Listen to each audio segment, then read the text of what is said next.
This time, I'd like to go ahead and get the Ascension Parish Planning Commission meeting started. Let the record show that Mr. Scott Courtwright and Mr. Julio Dumas are absent. Also, at this time, we have our two new appointees, Mr. Don Grant, Ms. Paige Becknell. Mr. Parrington, are you ready to swear in the new commissioners? Yes, can you please stand?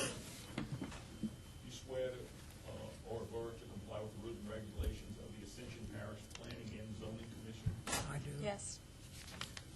And that's for the Planning and Zoning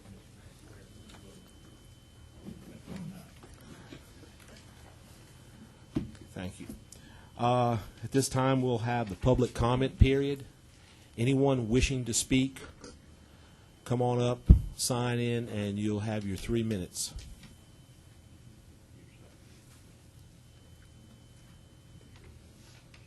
No one wishing to speak. Come on up, sir. Sign in. Please state your name for the record. And so you will have 3 minutes. Okay. My name is Jeff Oldendorf, and I live in Stafford Heights subdivision. And I just had a couple questions on the new Shadows of Ascension that's being built, or planning on being built ahead of me.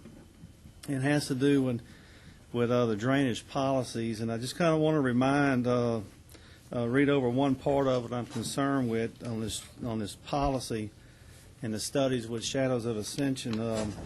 The computations are supposed to be based on a 10-year, 25-year, 100-year Type 3 rainfall distributions totaling 7.8, 9.6, and 12.6 inches of rainfall in a 24-hour period. Okay, but my question is, I want to direct yes or no answer. Was these drainage policies followed in a study for Shadows of Ascension? That's my first question. And the second question is, will this subdivision call for or have a zero impact on the flooding situation downstream of it? And that's all I have to say. Thank you, sir. Anyone else for the public comment period? All right, then the public comment period is now closed. Item 5 on our agenda, acceptance of the April 12, 2006 minutes. Make a motion to approve. I have a motion by Steve Barrow to approve, Second. second by Paige Becknell. Is there any opposition? Motion passes. Item 6, acceptance of the simple division of property approved by the Planning Commission Chairman from April 1st, 2006 to April 30th, 2006. Make a motion to approve. Have a motion by Steve Barrow to approve. Second. Second by Mike Bardwell. Is there any opposition? Motion passes. Item 7, public hearing for granting approval to the following family partitions. 7A, the Dorothy M. Moino property, item lot 1A through 1D.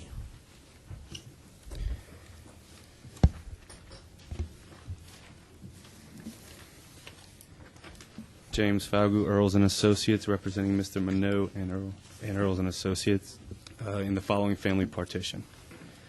All comments have been addressed. Welcome any question the panel may have.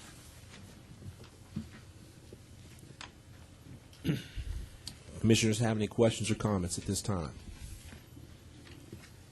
Not, then we'll go ahead and open up the public hearing. Anyone wishing to speak on this property, please come up, sign in, and you'll get your 3 minutes. No one wishing to speak on this property. One last time, comments or questions from commissioners? What is the wish of the commission? A second. I have a motion by Julio Dumas to approve, seconded by Mike Bardwell. Is there any opposition? Motion passes.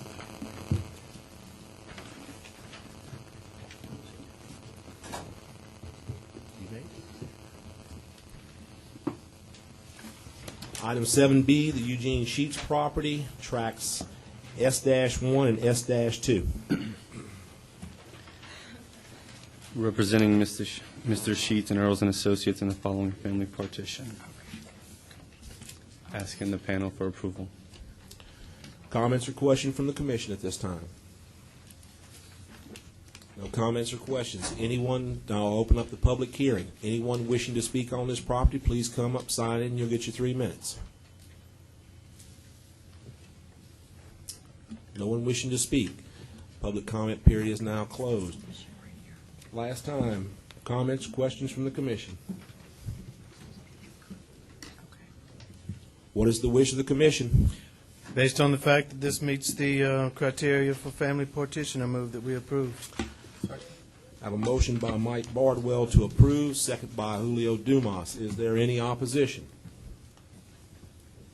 Motion passes. Thank you. Item 8, public hearing for the granting preliminary approval to the following subdivisions, 8A Woodgate Estates. Mr. Ferris. Good evening. Greg Ferris, Ferris Engineering, representing America Homeland, LLC. We're asking for preliminary approval on Woodgate Estates. It's 106 lots on Babin Road, fronting on Babin Road. You'll see from the layout, the property actually has frontage on Babin Road and on Highway 74. We have not shown a connection to Highway 74 for 2 reasons. One being that Highway 74 is a very heavily traveled highway. We think that if we make that connection, traffic will actually increase on Babin Road. According to the approved traffic study, with the configuration that we have right now, there is no increase in the level of service in any of the analyzed intersections with the one entrance. That's why we feel that one entrance is justified. You'll also notice we stayed Grand Goudine Bayou is to the southwest corner of the property. We've kept our lots quite a distance away from that to stay out of the floodway of Grand Goudine Bayou. Mr. Sanji has reviewed and approved our drainage impact study to show that there is no increase in runoff. And in fact, we've actually decreased the water surface in Grand Goudine and areas north of us, upstream of us, by nearly a foot in a 10-year storm and about 0.2 of a foot in a 100-year storm. So we're actually improving existing conditions. We are showing a landscape buffer along Babin Road to prevent any secondary access from the lots nearest to Babin Road. And our density is at 1.56 lots per acre, which is nearly half of what's allowed in RM zoning. Average lot size is 80 by 150, which is above the minimum. Green space that we're providing, actually dedicated green spaces in the neighborhood of 13.5 acres, nearly 20% of the site. It's accessible to all the lots. I believe we're going above and beyond all the regulations, all the requirements for RM zoning, and we ask for your approval tonight. Comments or questions from commissioners? I have one. In terms of this development, was feasibility studies done to determine that connectivity was just financially unable in terms of connectivity to 74? Was that looked at, in other words, and it was just too cost effective, is what you? That's one of the reasons. Also, I know that filling in the floodway is a major concern of the commission.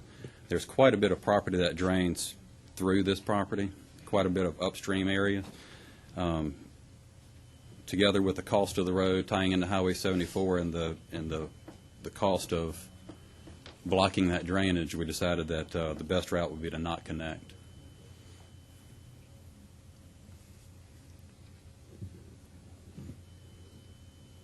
That's all I've got for now. Any other questions or comments from the commission?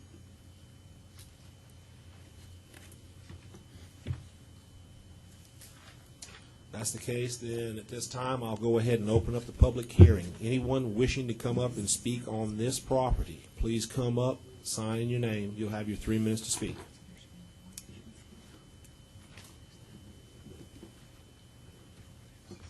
No one wishing to speak.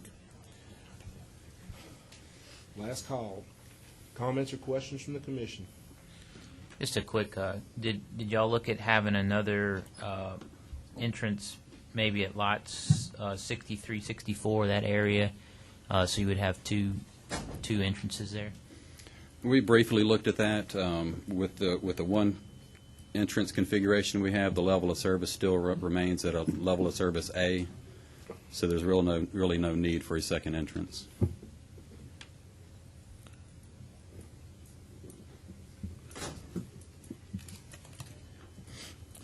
What about as far as turn lanes onto that road? That's a pretty narrow road as it is.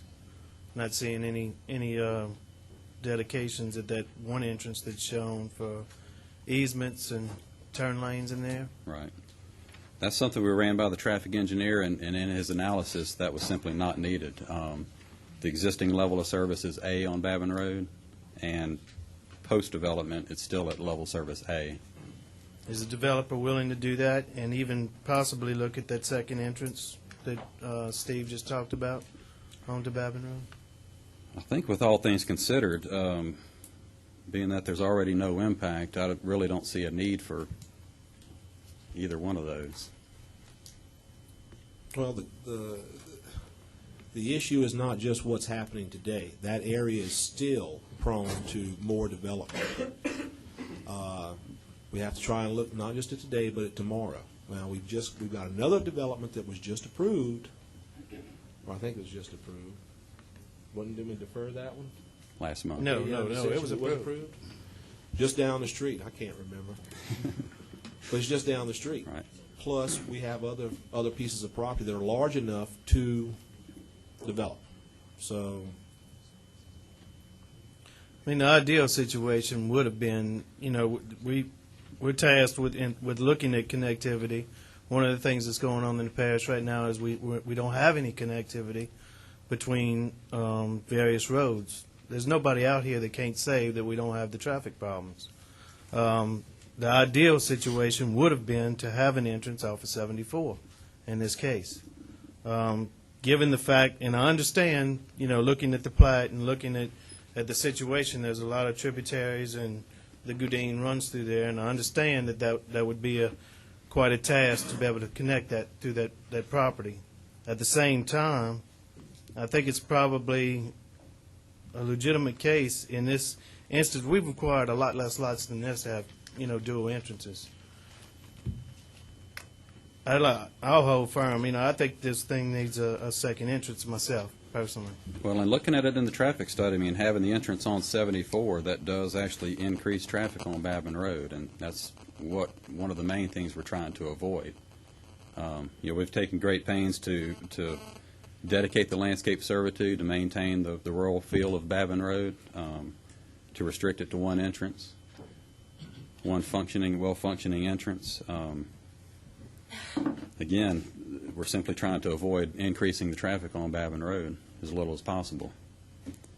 Greg, what did you say? You said if you put an entrance on to Yes, sir. 34, it would increase on Babin? Well, this would act as a cut-through, basically, to Babin Road. That's not necessarily so. There's no straightaways through here.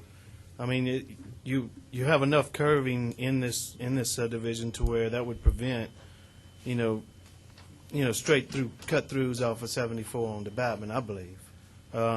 Again, I'll state, I think, given the fact that the tributaries are there and the Goudin presents a problem through that area, connecting to 74 would have been ideal. I understand why. Mm-hmm. Well, we've tried to honor the wishes of the commission to also stay out of the floodway of major tributaries too, and that's exactly what we've done here. And I think by crossing those tributaries, you would increase the risk of upstream flooding, because that dips down pretty low going through there, crossing those ditches. How wide is Babin Road? Babin Road, the pavement, I believe, is 18 feet. The right-of-way is 66 feet.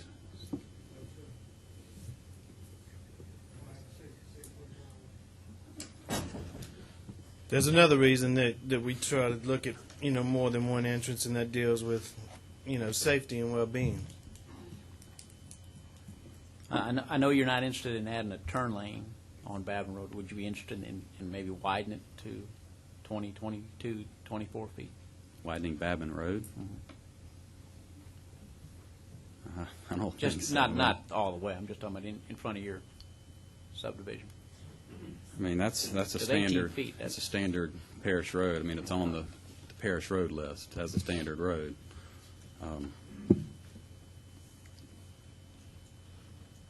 I think the developer wishes to hold with the proposal that we have, being that there's no impact. Again, I'd like to reiterate that the density here is 1.56. These are 80 by 150 lots, and there's a huge amount of green space that we're actually not developing. The impact could be a lot higher than what we have proposed here. That's kind of a separate issue. We're on traffic right now. Gotcha. Density and green space, we'll talk about that in a minute. Right now, we're talking about traffic. We're talking about the roads. I kind of like to stick to Right. the issue at hand. My point was that the reduced number of lots is a reduced number of traffic, of cars generated also. And that's what I'd like to take into consideration. Is the developer here this evening? Yes, sir? I'd like to hear it from him. Okay. I realize you are the developer's designee, but I'd kind of like to hear the developer's ideas on this. Okay. Excuse me. Mr. Arsenault, Yes, sir. you've heard the discussion. Yes, sir, I have. Why don't you give us your thoughts on it? You're the gentleman that's going to be putting out the money, you and your partner. So, I mean, That is correct, and we've had this discussion. We've kicked it around quite a few times, and Mr. Ferris is representing my stand on it. okay. Thank you. Thank you.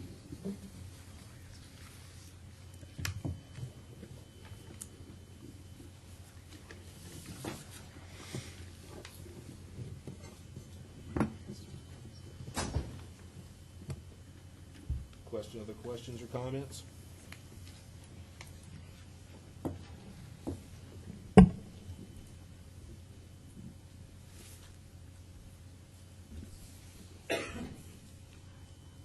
I'm going to go out on a limb here, but I think that there's a great deal of sensitivity with the drainage issues on however you pronounce the name of that body. For us foreigners, that's a little difficult. But I would almost prefer that the developer agree to put a conservation easement over this open green area, so that to ensure that it's not going to be developed in the future. That's going to provide an awful lot of watershed. I think the proximity of those two entrances on Babin Road are not going to make a world of difference.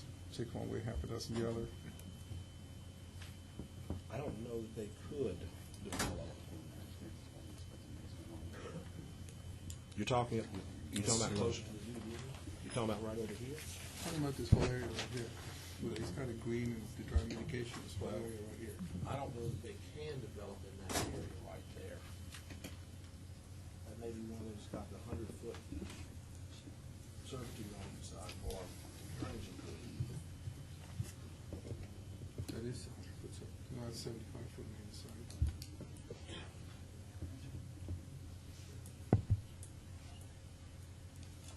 Good, that's it. Goodine? By Goodine? Goodine? That's it? Is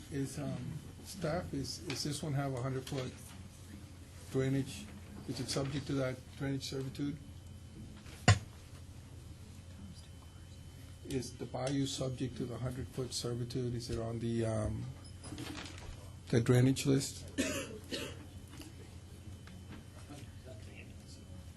I'm not sure there's a drainage list with a servitude, necessarily a servitude designation, if that's what you're asking for.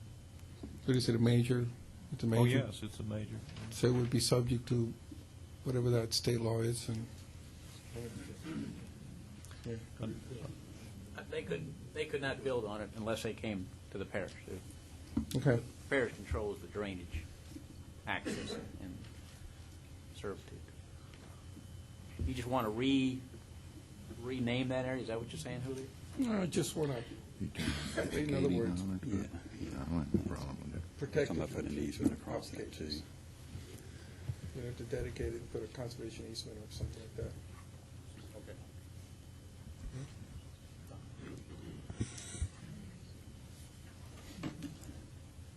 Would you like me to add to that? As part of our research on the project we've got with DPW, with CJ Godan, part of our proposal is to actually improve that stretch of Grand Goudine Bayou according to what DPW had proposed. And once that is done, the appropriate servitude will be dedicated on the final plat.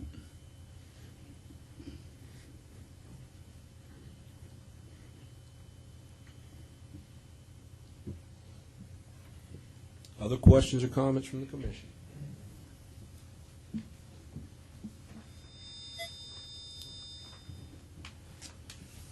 There are no other questions or comments? You got one, Mike? One more time. Getting off of the second entrance, are you willing, or is the developer willing to put easements into that first entrance if it's only going to be one? Turn lanes into that one entrance. With the findings of the traffic study, I think the answer is no. No, sir.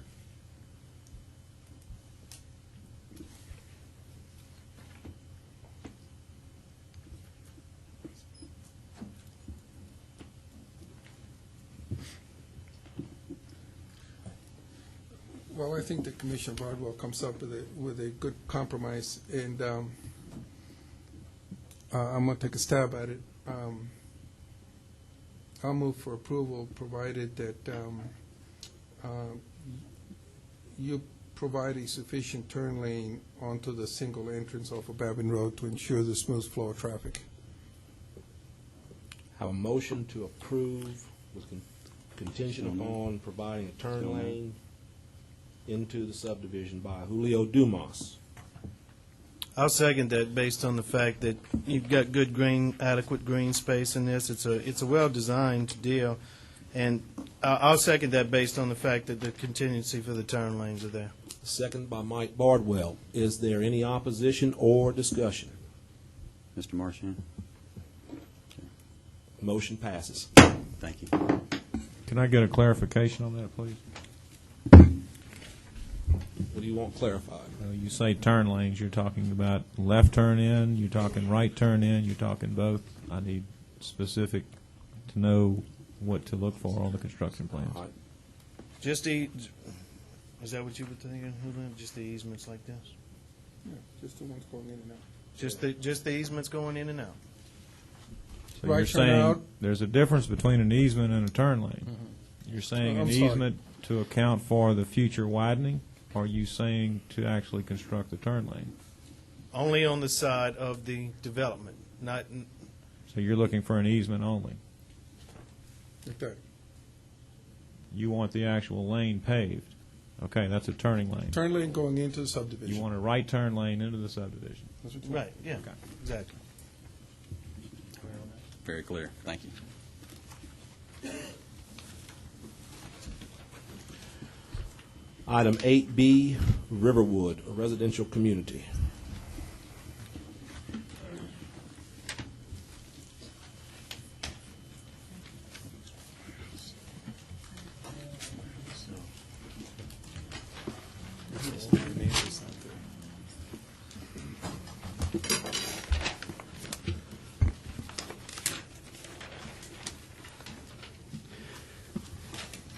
Good evening, Mr. Chairman, members of the commission. My name is Murray McCullough with Benchmark Group, 9342 Lindell Avenue, Baton Rouge, Louisiana, 70815. We represent the developers for this particular community. It's a 277-acre development proposed on Loosemore Road, between on the south side of Loosemore Road, north of the Panama Canal, and west of Plantation Oaks subdivision. Currently, there are 428 total lots developed on 277 acres. This development went before the Board of Adjustments several weeks ago to ask for several adjustments on lot sizes and some setback lines, some lot widths, which the development was granted. And on your there should be a summary on the top left-hand corner of your plat that was submitted that shows what those what those waivers were. I can go into them if you like, but they're right there. I'll entertain some questions with regards to those if you prefer.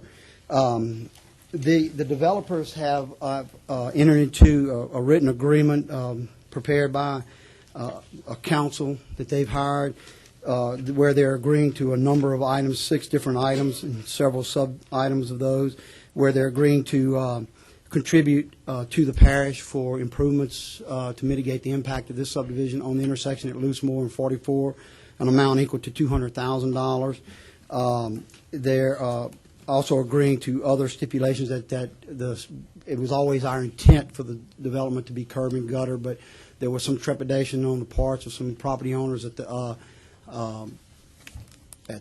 Board of Adjustments level for a written commitment. So that also was included in the letter to the letter of agreement. They're agreeing to certain minimum square footages in the houses at this particular point in time, and to execute building restrictions and subdivision restrictions for the development that they'll put in place prior to the recording of the final plat for the first filing.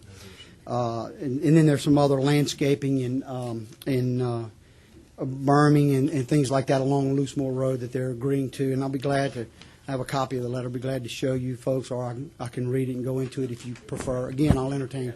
Y'all have it? Okay. I'll entertain questions with regards to that. This is a plan, a colored plan of the community as it's been planned and laid out by our professional land planner. You can see where it's located, adjacent to Plantation Oaks subdivision with respect to Panama Canal. And I believe we have another rendering of what, the proposed entry is, or along Loosemore Road, what's been proposed there. Wes, you might want to hold that up for me if you don't mind. This is the entry to the development is it's a single entry development. It's a split median entry development. We are proposing though that we are stubbing out streets to the adjacent properties, and we worked out an agreement with the adjacent property owner who has to our west, who has some vacant property there, to provide us with an access servitude and for that we will construct an emergency access to Loosemore Road for those types of situations. But connectivity of this with that adjacent piece of property, should it ever be developed, is provided for in this particular plan. That's a concise and brief summary of what this development's all about. I'd be more than happy to entertain any questions commission members may have. Let me say this, if you don't mind. I apologize. We've been in contact with Mrs. Sanji's office. We've been back and forth with several issues with respect to the drainage impact study. This development proposes approximately 30 acres of detention ponds that are going to serve as stormwater management and also an amenity for this subdivision as well as the adjacent subdivisions, because our developers have made some commitments to provide some walking trails for the folks in Plantation Oaks subdivision should they want to enjoy the amenities we're proposing here. There are always design details that need to be worked out during the design phase, but I believe that we've adequately addressed comments made by the ERA, Mr. Sanji's group, and request this commission approve this plan as submitted. Comments or questions from commissioners? Go ahead. Start off by asking you about the comment on the plat. 30-foot temporary servitude of passage, emergency exit extends to Loosemore Road. Can you explain that statement? That statement, right, is at that T turnaround at that particular road closest to Loosemore. We propose, and we've gotten approval from the adjacent property owner to extend a 30-foot servitude of passage adjacent to that property line on the property adjacent to us to the west to Loosemore Road, where we will construct an emergency entrance should something occur in the development where they had to have an emergency egress or emergency vehicle ingress into the subdivision, since it is proposed to be a one-entry development. There are other streets that are stubbed out to the property lines along that property line, and ultimately, if that property would ever get developed, those streets are there for permanent connectivity. Did I answer your question? The temporary is throwing. Well, temporary until it's made a public. Until it's connected with a public road. That's our intent with the temporary. I mean, we certainly can word that differently if you prefer, but that was the intent with the temporary, is that it will be in place until such time as this property adjacent may be developed and connected via a public right-of-way and public access. If I may, when you met, and for the record, I live next to this. When you met with the neighbors, I think the clarification was that you have a temporary easement across the property to connect it to Loosemore. However, this developer is going to develop that the property owner is going to develop it someday in the future, and the actual route that road will take may change in the future. And that is correct, and that's the reason why it's stated as a temporary, because he wants to have the flexibility there to connect up with this street if he ever develops this property. And to my knowledge, I don't know that he has any immediate plans to develop it, but should he develop it to connect up with that particular street with a public street, and it would provide another entry through his development to Loosemore Road. So that was why the adjacent property owner wanted that worded as such, because he wanted to be able to have the flexibility to connect up with it in accordance with a development plan that he prepares for his property someday in the future. One entrance. Let me assure you, though, that the temporary means that as long as that property is not developed, it stays in place for this development. The thing that, I see emergency exit, I see one main entrance into a subdivision, a proposed subdivision with 424 lots. Mm-hmm. I think we can do better than one entrance on something that big, for sure. I think he's saying you're going to have a secondary entrance there. It's just that the routing that it's going to take is going to change in the future.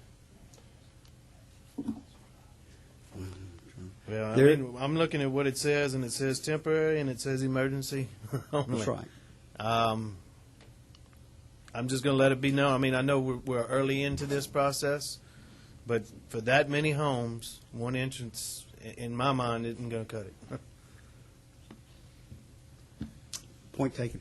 I would like to state one thing, though, but I think there is some opposition to this. This plan does show connectivity to the unimproved right-of-way going to Donaldson Drive, which is a current approved in-place surface road, but I believe there is some opposition from the adjacent property owners to that connectivity. Are there any lots fronting on I can't read it, too old, Riverwood Boulevard? No, all lots along the main entry, as you get into the main entry, all have secondary means of, or primary means of access other than the Riverwood Boulevard, the main entry, up to the second intersection you see, up to right before the first pond, the first lake that you come to on your right. All those lots up in there have a main primary means of egress other than the main access boulevard, Lakewood Boulevard. Or Riverwood Boulevard, I'm sorry. Need my glasses on. So,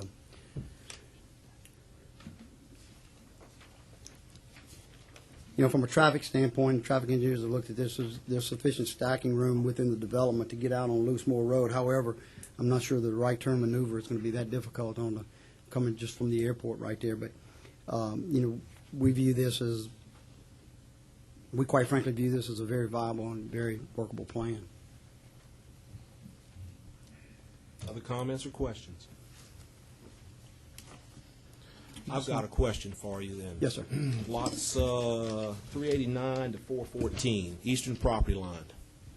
Yes. In the tradition of the commission, to where an existing subdivision comes into play, proposed subdivision would go ahead and make those lots the same size as the existing subdivision. Now, while I understand, as far as depth-wise, that'd be taking a big chunk. What about the width? Think we can go ahead and change those lot sizes up there to go ahead and blend in with what's already existing, kind of, because we've got another one on our agenda tonight that we did we did go ahead and make them do that. Like I said, that has been the case in the past with the commission. Well, let me try to address that, and I will defer the final answer to that to my clients. But I would like to make sure that you understand, and I'm sure you do, but just for the record, those lots are meet or exceed the minimum zoning requirement for this area. And I'm sure you're aware of that, but they do. Those were not lots that we asked for any adjustments in width or areas at the Board of Adjustments. They are in accordance with what the requirement of the statute is for this particular zoning ordinance. Now, having said that, I would defer the answer. I personally can't tell you we'll change the lots. It has to come from my client. So I'll be glad to ask them the same question. The question still stands, so I'm looking for an answer. Yes, sir. Good evening. My name is Philip Spangenberg. I'm a member of the developing team. We've been in discussions with the neighbors in Plantation Oaks and feel that the lot sizes we have along that road and along that property line are sufficient and large enough that it'll blend in nicely with their development and blend into ours. And we feel it works the way it is. So we would prefer not to change those widths if we. All right. Thank you. Another question for you. Did you say earlier that it had always been the intent for this subdivision to be curb and gutter? For this particular layout, yes, sir. We'd always planned on 50-foot wide access drives with curb and gutter. Well, I mean, there's a little conflict. See, I was at the Board of Adjustments meeting, and I'm looking at the comments here, and your hardship happened to be the fact it's a curb and gutter subdivision. And I remember one of the comments that you happened to make was Mr. Sanji. Well, let me say this. Oh, excuse me. Hold on. Mr. Sanji requested y'all to do a curb and gutter subdivision. Now you're telling this commission that it was always the intent. So you see where the confusion's kind of coming in? I can explain that. I can explain that very well. The ordinance does allow us to do open ditch subdivisions in this subdivision. And while the developer, prefers to do something very nice, and I find it hard to believe that he would be chastised for wanting to do something very nice, but the ordinance does allow that. And at one meeting we had with the planning staff, it was requested that the subdivision become curb and gutter. And from that point on, it was our intent to put curb and gutter in. My point in saying that is we never submitted a plan to the commission or to the Board of Adjustments that was not curb and gutter streets. And it was at that behest. The Board of Adjustments asked to put that within their motion, and would we agree to it? And of course, we were willing to agree to it, because from the very first meeting we had with planning staff, it was asked that, we agreed to that, and that's the way the property was developed. So it still is very viable that we could have put open ditch subdivision and saved, quite frankly, saved some expense there. That was asked of us, and from that point forward, we went with the curb and gutter streets. Well, first off, I'm not chastising anyone. Okay. Well, I'm just saying that a comment was made that led me to think one way, and then I'm looking at something else and a comment that you made. So I just want some clarification. Well, and I hope I clarified it for you. It was when we first sat down, I'll reiterate, when we first sat down with the Planning Commission staff to talk about what we could do and what was proposed, the open ditch subdivision was on the table, if you will. It was asked, it was said that they're proposing most of the developments in the high development areas in the parish go with curb and gutter. There may even be an ordinance being proposed in that regard. I'm not quite certain, but at that particular point in time, when it was said curb and gutter, we said, okay, curb and gutter. So, and that's what I meant. From that point forward, every plan that was submitted was curb and gutter streets. So it was not an illegitimate argument at the Board of Adjustments level. We still maintain that same position, because from that very get-go, when we were asked to do curb and gutter, our developers, my clients, agreed to go forward with that particular concept, and that's what I meant by from the get-go. All right.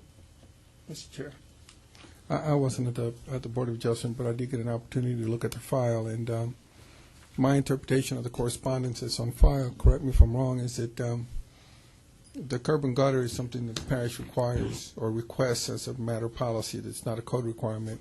And by going to curb and gutter, you essentially increase your retention by a substantial amount of area.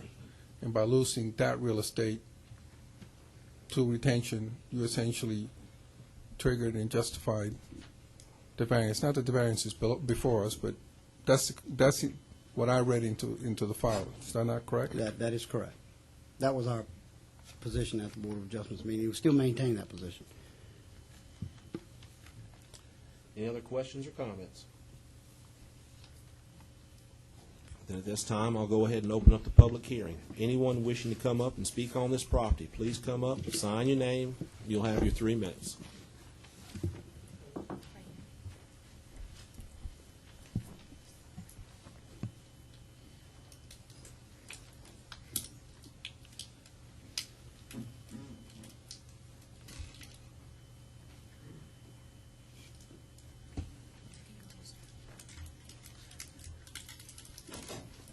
My name is Edward Prejean. I'm president of the Plantation Oaks Homeowners Association. At this time, I'd like to read a letter that's signed by the members of the Homeowners Association for Plantation Oaks. Also, we have several families here from Plantation Oaks. It's okay to read. To the members of the Ascension Parish Planning Commission, we as members of Plantation Oaks Homeowners Association understand that Ascension Parish is taking steps to ensure smart growth development and feel that Burnside Development is taking positive steps in contributing to this effort. We also understand neighborhood-to-neighborhood property transition is valued by the Planning Commission. We feel Burnside Development has gone above the required lot size on the adjacent property line and believe the transition they are creating is sufficient. Plantation Oaks Homeowners Association would like to express their concerns and disapproval of the proposed access road connecting Plantation Oaks subdivision with the new development. Plantation Oaks does not want to see this road developed for vehicular access because it will increase traffic 100-fold, degrade our road proportionally, increase the danger of walking or bicycling down our road, and increase noise pollution, air pollution, and littering from cars passing through. A bike cart path to or from the subdivision with no vehicular access would be acceptable. Our neighborhood has several families with small children who routinely visit between homes and bike walk through the subdivision. The increased risk to the families far outweigh any benefit that may be afforded this access road. Thank you. Also, we have some other members of families from the subdivision. Are you talking about the road from, is it Riverwood, can't read it, east, is that the road, or the connection? The one that they show up there. Riverwood Lane. Riverwood Lane. That's the one you oppose? Yes, we talked to our council members and the development and several of them, and all tend to agree that there is the risk associated with trying to open that road up as an access through our subdivision. We have a lot of families with small children in there, and I don't think it would be beneficial to open that into our subdivision. The document that you showed us, does that have the signatures of every homeowner in the subdivision? It has the signatures of all homeowners that I could get by the time I came to the meeting. Most of them are on there. I'd say 80 to 90% of them. Are you The other submitting ones I that as wasn't public available to record? get. Are you going to submit that as public record? Yes. Okay. Mr. Chair, just for the record, as I lived there, I advised him that I didn't feel that I could sign it, but I wholeheartedly agree with him. Any questions I can answer for you? Commission have any other questions for this resident? Thank you. Thank you. Kent Shakesnotter.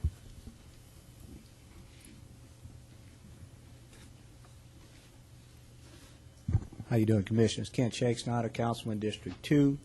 I live in that area. In fact, I lived in the subdivision adjacent to this. First of all, I want to commend the people in the Burnside community in the area there, and also the developer that worked with them. As they started this process, this was a long, ongoing process that started before Christmas, they came forth with a plan and the developers had said that they wanted to do something very special, so I tried to make something better than the average subdivision. We had some homeowners that opposed the first plan and for some various reasons, and I'm glad they did, because they allowed us to come back and sit down and make a better plan and make some contingencies that is good for everyone.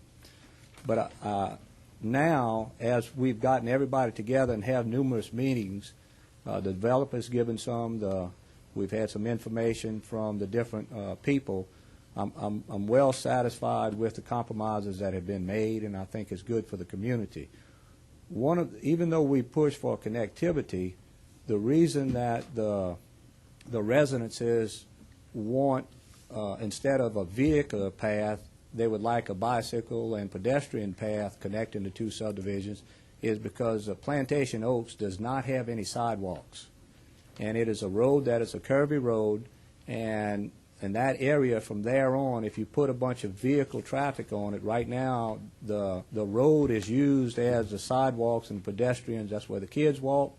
There's open ditches there, and there's sewage in the ditches, so they cannot go through the yards and things. And so because of the situation in Plantation Oaks without sidewalks, I think it would be a dangerous situation to put a number of cars going through there. If this would have been a subdivision that was developed with sidewalks to allow people to walk safely in there, I would have not had any opposition from a safety standpoint. But I think that's something that the people are fine with, connecting the subdivisions to meet and greet and go through with pedestrian and bicycle traffic and all, but because of the safety situation without sidewalks and the curvy streets, if you've been out there, you can see the sight lines are not very good when you come around, and I think for the safety issue, we need to take a look at that.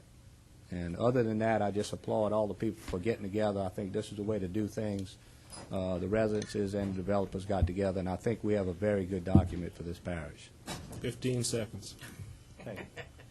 Mike Odell.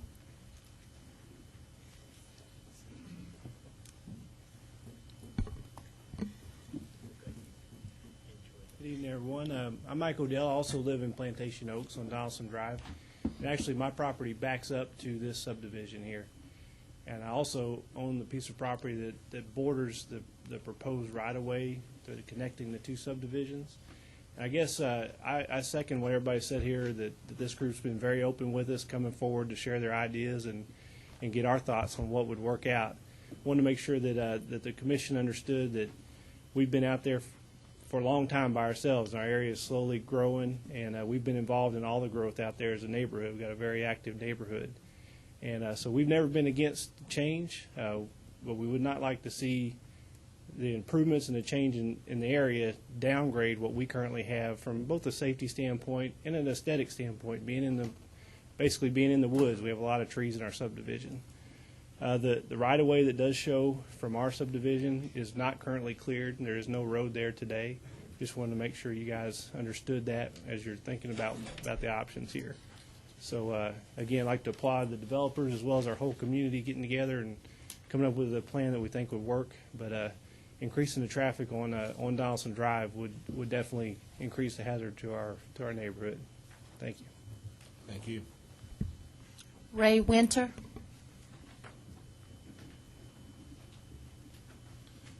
My name's Ray Winter, and I also live on Donaldson Drive. And in fact, I live a lot over from Mike Odell and down the street from Kent. But I'd like to first commend the developer. They have been very open with us the entire time when they purchased the property and then when they made their development, their plat.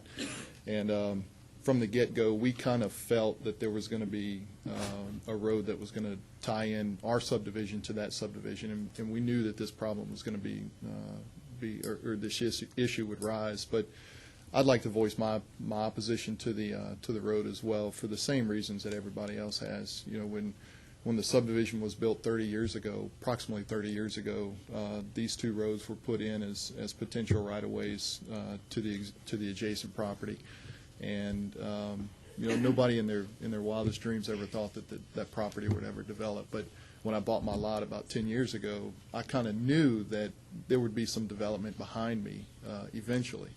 And I told my wife said, "No, that'll never happen." And sure enough, here it is 10 years later, it's happening. But what we like, first off, I'm speaking for the rest of the residents in the subdivision, I think we have the absolute best road in Ascension Parish. There's not many places where you can go and buy a 2-acre lot that's fully wooded, where you can pick and choose your trees and pick and choose the locations of your home site, and then just manicure it the way that you see fit, and just build your house and call it your own little piece of earth. And the way that my wife and my 3 daughters, in fact, I've got another daughter on the way, the way that they use the road during the week, during the days, and even on the weekends, we're out walking and riding bikes. And in fact, last weekend I taught my 5-year-old how to ride her bike down our street. And I just ask you guys, I'd strongly urge you to reconsider finishing that road through from the new development to our road. And along with that, I'd like to offer another proposal. Instead of just sitting here whining to you about it, there's a cul-de-sac on the northeast side of the development that could be extended all the way to Loosemore, that could possibly be used as another access point and egress. And it may take up a lot or two, but you're looking at 420 some odd lots. And I'd like to throw that out as a proposal that somebody could look at. So I'd ask you to reconsider, and strongly urge you to vote against extending that road from the new development. Thank you. Thank you. No one else to speak? Public comment period, or public hearing is closed. Comments or questions from the commission at this point?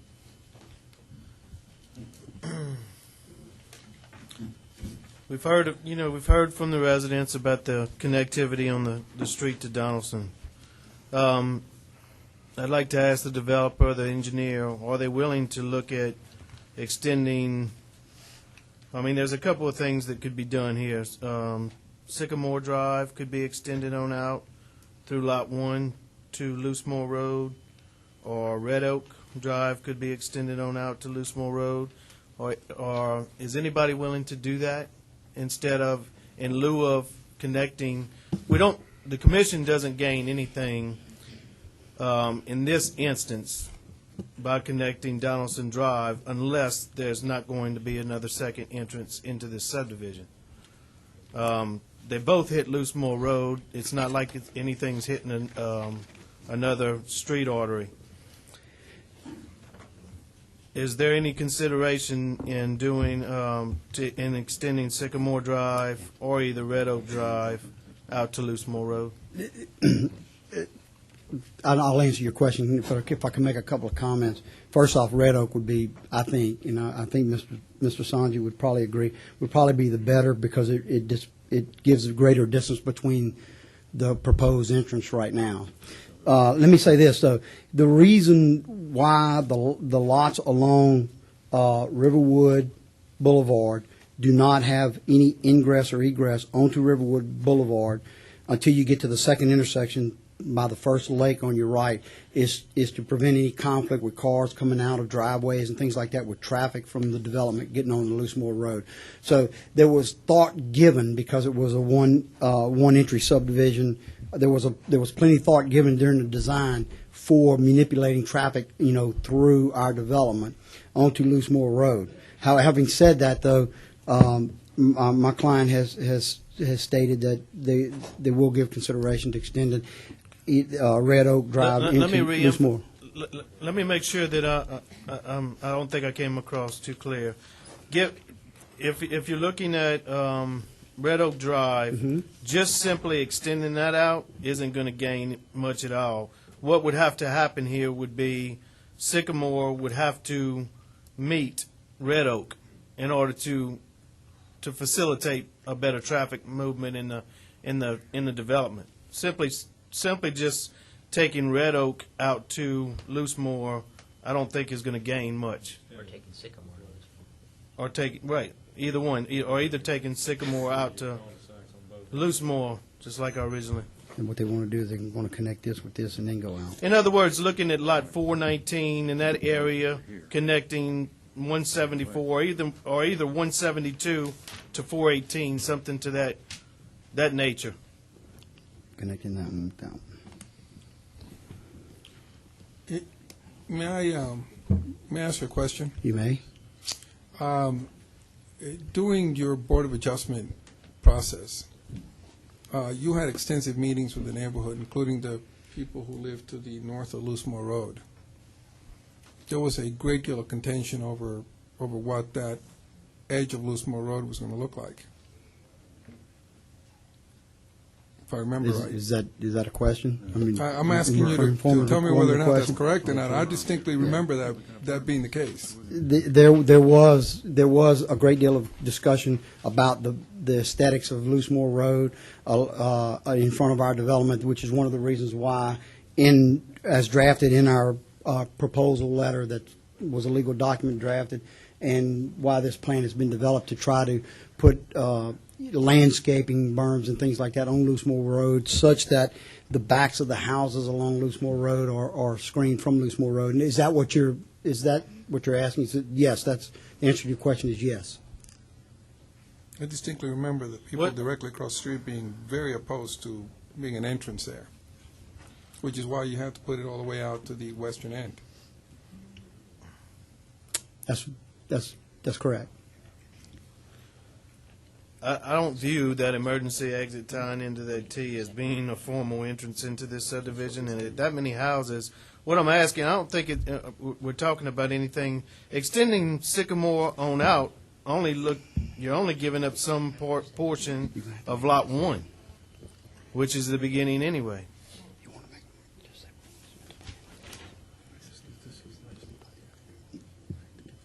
No, he wants to do he wants connectivity right in here. Okay. So it's either extend this out or... Yeah, that's right, one or the other. I'm not even giving up. And I'm going to ask Mr. Sanjay this question. If Red Oak Drive were extended through Lot 179 and connected up with Riverwood Boulevard at that particular location, and then extended out to connect up with Loosemore Road, even though it's not the wishes of the adjacent people, the property owners across Loosemore Road, would you be happy with that? Can you repeat that? Taking Red Oak Drive, extending it both to Loosemore Road and to Riverwood Boulevard. Through lots 178 or 179, you said? Correct. Well, yeah, and through 222 or 223. In that area. Right here. That's, yeah.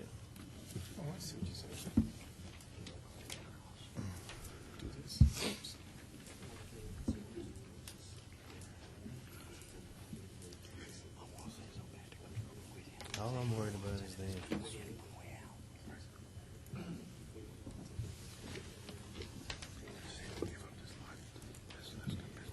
Wait, I know.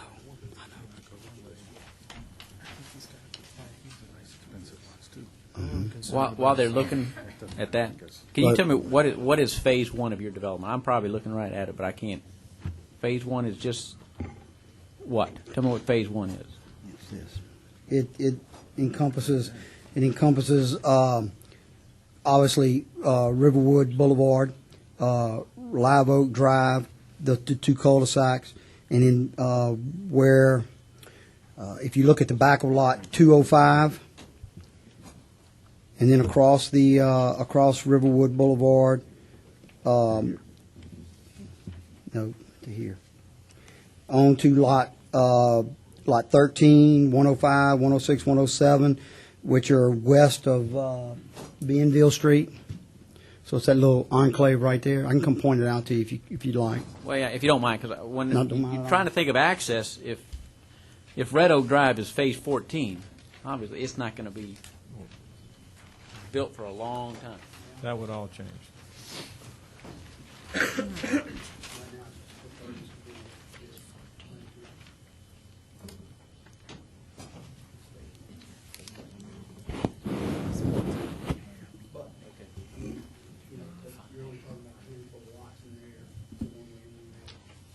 Oh, absolutely, yeah. Well,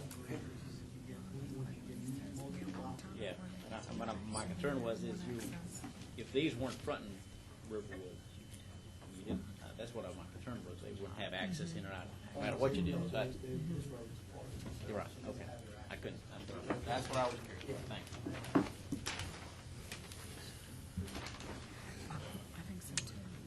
satisfied with it? As long as an entrance is there. I think there are precedences around the community in and around Ascension Parish for developments like this, but my clients are concerned about your request at this particular point in time. But I think there are precedents around that have been done in the past that work well with more lots than this on one way in, one way out developments. Not that I'm aware of, but let's move on to drainage. Michael, you satisfied? I see a comment about the tailwater condition needs further analysis as part of the final design. Also interested in hearing whether or not existing conditions on Panama Canal have been looked at with this. Well, as far as Panama Canal, they're looking at existing condition to establish a tailwater, but they're not, because of the detention, they're not adding additional flow, and therefore you don't really look at a pre and post condition on Panama Canal itself. The issue on the tailwater, they're probably being conservative in the way that they modeled it, and what we're doing is just pointing that out because when they get to final design, they're going to need to basically study the stages in a lot more increments than what they did. But I mean, we're convinced that it can work.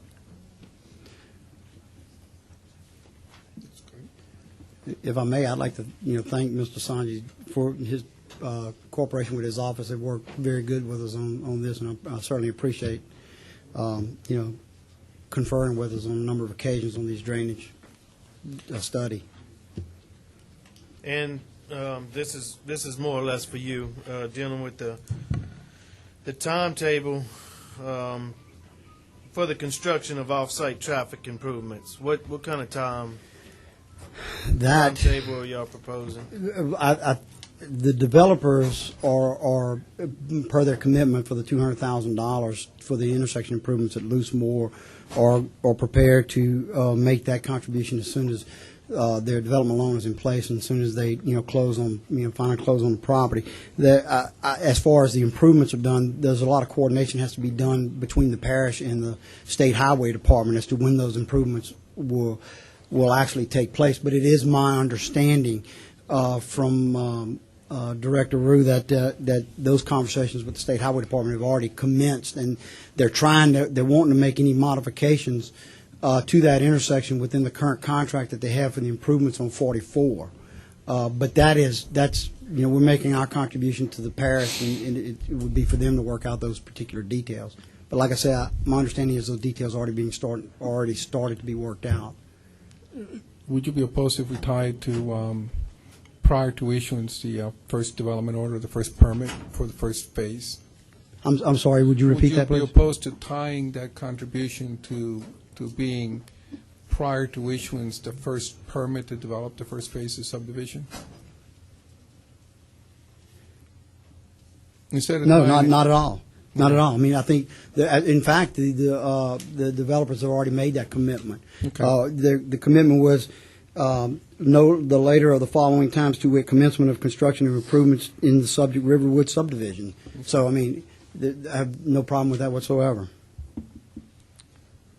And can you go into a little more detail about explain the methods of construction for the impacted intersections, 44 Loosemore, I-10 ramp at 44, I-10 westbound ramp at 44? The traffic engineer is here and can discuss further details if you like, but I'll try to address that. It's our understanding from the traffic study that the state is, although there's a period of time where the intersection on the off-ramp at 44 is impacted, it's a small period of time, and it's our traffic engineer's understanding that the state would prefer not to do any further modifications with the off-ramp, with the ramp conditions at I-10 and 44.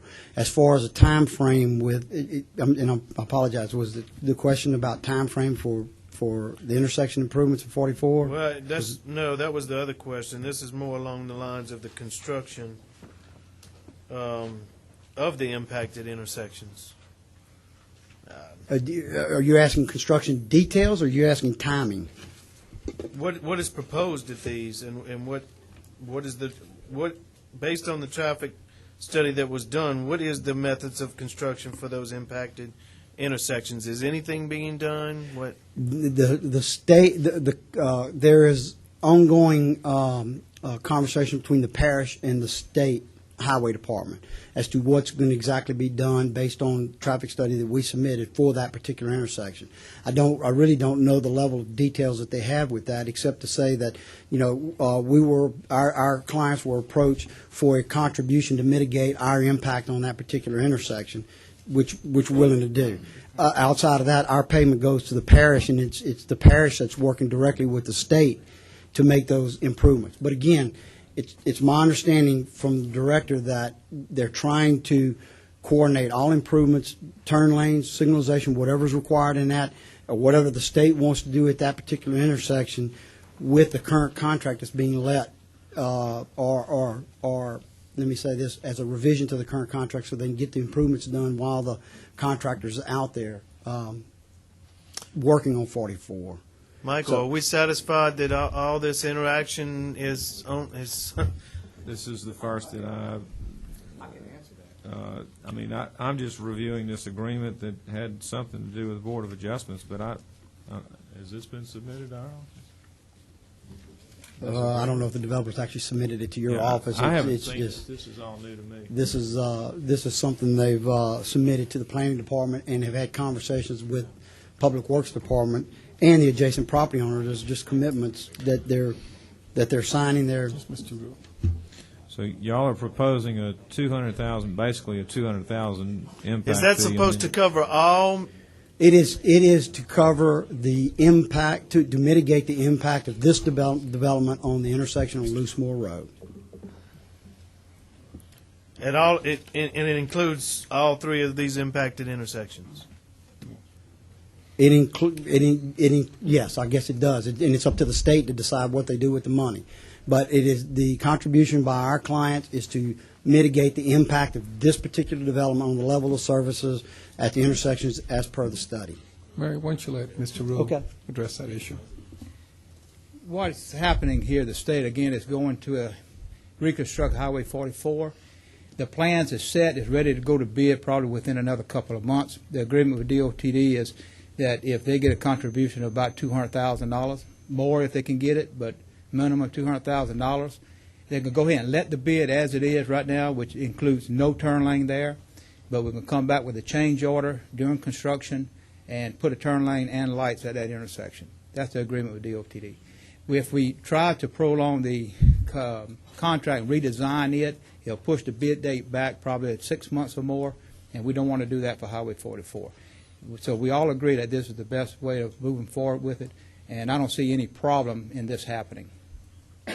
So that's where we are right now. So the terms of this have already been negotiated between the state and the parish as far as what the parish would have to provide to have these improvements Verbal. done? We have verbal agreement with them, but we do a lot of this with DOTD. And again, when we sat down with the priority people at DOTD that controls these projects, and we make a determination like that, it usually goes forward. We don't have a problem with it. Mr. Rule, if I may, the next step is for the developer to enter into a cooperative agreement with the parish to pay the $200,000, or do they just write a check to the parish for $200,000? We're trying to work some of this out because everything ultimately goes through the parish to the state. It cannot go directly from them to the state, so it goes through us, and we're working the details of that out through a cooperative endeavor agreement. Okay. And again, let me clarify something. The state is going to put up more money for this intersection. $200,000 is not enough, but this is something that we can get a contribution of this. They'll contribute the lights and some other things for that improvement. Mr. Sanji, you had a comment? Mr. Root,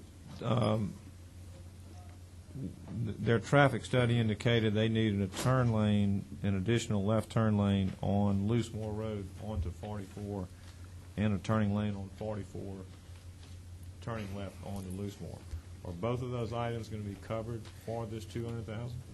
Well, again, the $200,000 is just a contribution to help offset the costs. Well, what I'm trying to And figure out is what are we going to get as an end product? The center lane turn on 44 onto 941 and Loosemore, and also a right turn lane off of Loosemore onto 44. It's the discussion we're having with them right now. So if I'm hearing And this, extra right-of-way is going to be needed, but Okay, we well, also if you looking at build contribution. if you add a right turn lane on Loosemore, then you're basically creating a left turn lane. Because there's only a single lane there now. Well, my point is, their traffic study indicated that they need a signal, they need a turn lane on Loosemore onto 44, I guess that would be northbound. And they also need a turn lane on 44 northbound onto Loosemore. So I'm just trying to make Right. sure that, based on the requirement from their traffic study and this $200,000 contribution, that we're talking the same thing. We, to be honest with you, we haven't got down to the exact details with DOTD. The only thing DOTD is talking about now is center lane turn and a right turn. They are not talking about the left turn, center turn onto 44 off of Loosemore Road. Okay. It's not to say it can't be added. Of course, it can be added now. They may require extra money for that, since it's on a parish road. Again, we did not consider that when we were in initial talks with DOTD. They were looking more or less on the impact and construction on the state highway, Highway 44, and the improvements that would be needed there, which is basically the center lane and the turn lights, is what they were considering. You're satisfied with that, Michael? Or let me ask you this: would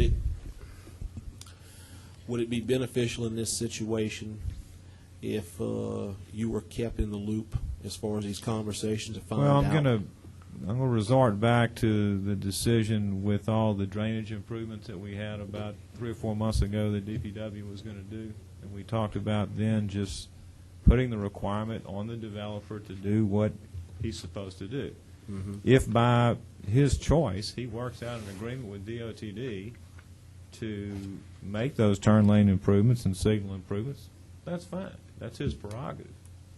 But what I'm saying is keep the developer's business with the planning commission between these two bodies, because you got all sorts of things that could happen. DOTD could delay, or suppose this developer delays, and then DOTD's ready to do the improvements, and or they need to have the check of $200,000 by 6 months from now, and then they don't develop the subdivision for 12 months, and then the opportunity passes by. So, you know, you got a lot of situations that can occur when you start to enter into 3- and 4-party agreements, which is what's happening here. I think what you're saying, we should be concerned with what the impacts are and make sure they're addressed whatever way. My concern is when this guy comes for final inspection, that those items are if addressed. those items are constructed. Now, how he chooses to get them done, or if he wants to make these arrangements with, you know, DPW and the state, that's great. That all makes a lot of sense. But I don't. What I'm saying is, I wouldn't complicate your arrangement with this developer. You can do that. I'm just pointing out that you're starting to enter a lot of people into an agreement, and you've got legal counsel here. You can ask that question too. But. Well, I'd like to explore that a little further. I mean, this developer doesn't own the abutting land on 44 Loosemore, and you required additional right-of-way in order to build those turn lanes. He has no power of expropriation, none. That's correct. So you're effectively telling him you can't develop until either the parish or the state expropriates that property, because, you know, he has no control over that land. Or he applies right-of-ways, and that is a requirement of parish. Well, but he's prepared to offer the parish the money and let the parish, who has the authority to expropriate land, take care of that. Legally, if that's what the requirements are, that's what the requirements are. That's how we require our subdivisions to do it. We don't go acquire right-of-ways. Okay. Mr. Chairman, may I comment? And give you a little bit of history on this thing. We did not go and enter a negotiation with DOTD to mitigate any impact of that subdivision on Highway 44. This did not come out of a mitigation of an impact. It came about because we're in negotiations already with DOTD, because they did not intend to put a turn lane on that location at Loosemore and 941. We have always said they needed a turn lane and maybe some signals there, but at least a turn lane. And in those discussions, one of the things we brought up is that additional subdivision being built on Loosemore. And through the course of that conversation or negotiation, DOTD said, well, if the parish or whomever you can get the money from is able to put up at least $200,000, we could go ahead and do a change order within the contract after it's let and provide additional turn lanes on 44. So again, I agree with Mr. Sargent on this. This is not to mitigate the problems involved completely with the development coming out on Loosemore to 44. This is just in negotiation that we were able to go to the developer and say, look, this will help mitigate some of your problems. Because at that time we didn't know, I didn't really have the set of plans and exact comments from the Planning Commission, Mr. Sanjay, on what it would take to mitigate completely as per the traffic study. So again, it's a whole, somewhat a different scenario the way this came about. So I want to make that clear. It may take, if there is a center turn, left turn on Loosemore coming out, additional money probably will be needed to provide that. And if that's a condition of the commission, well, then I think we need to look at it further and see what that money should be.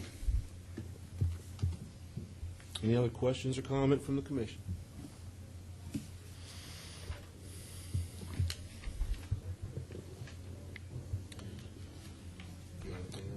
There was one thing about the servitude. Servitude.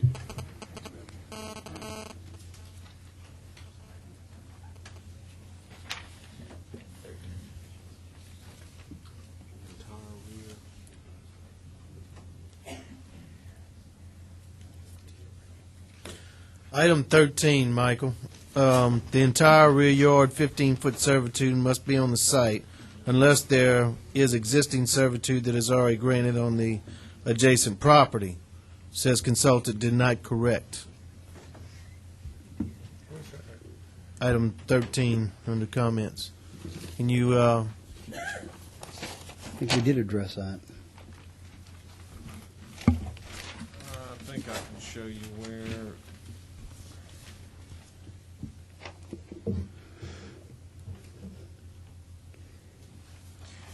I think he's referring to the west property line. It says, in the lower left corner, it says 7.5-foot drainage servitude typical. And I think it's at those intersections, Michael, where you got two roads intersecting. You've got the building line on one of the streets, but not the other. yeah, but this is regarding the rear 15-foot servitude, I believe. Where's that at?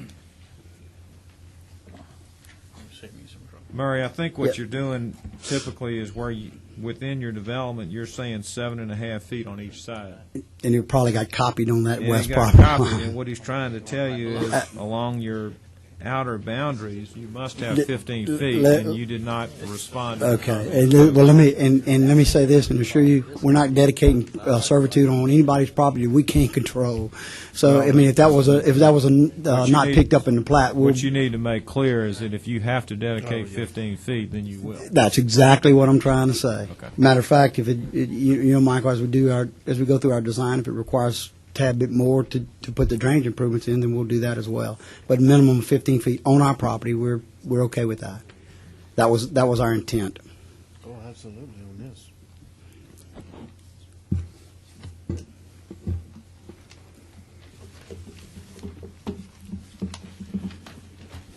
Other comments or questions from the commission? And then, Mike, what I was referring to, comment 14, which is talking about the building setback. Okay. 25 feet. I think that needs to be resolved. He's saying he will resolve it in the final plat.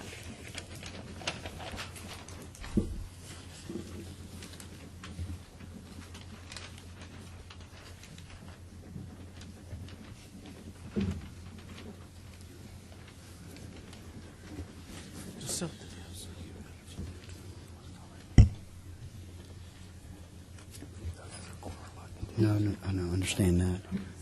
I'm sorry, was that in the form of a question, Michael? No, I just. Was it, okay. I I'm think sorry. he's just saying for us to make sure that that gets complied with in final design. Sure. Is that correct? Yes. It's fine.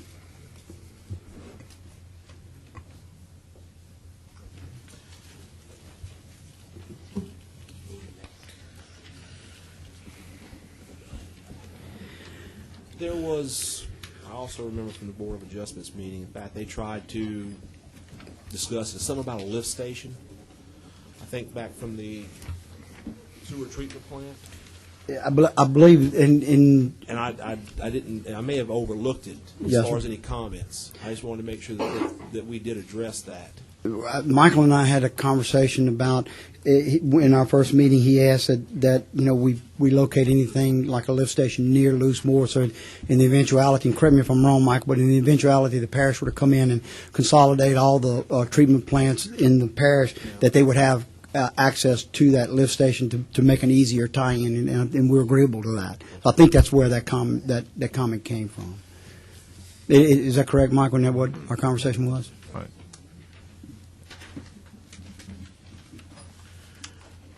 Any other comments or questions from the commission? What is the wish of the commission?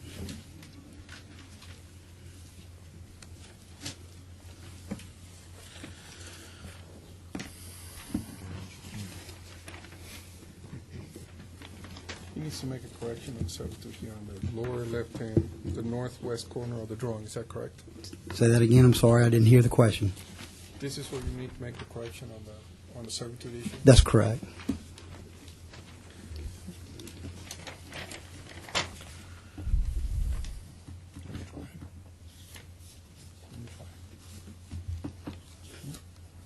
It's up to you.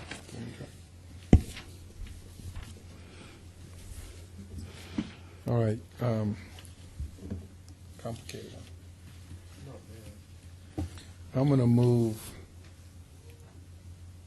for approval, subject to the extension of Red Oak Drive to Loose Moor to the north and to the south to intersect with Riverwood Boulevard. That's condition number one. Yes, sir. Condition number two, that the developer enter into a cooperative agreement with the parish to fund the $200,000 in accordance with his commitment letter that's provided.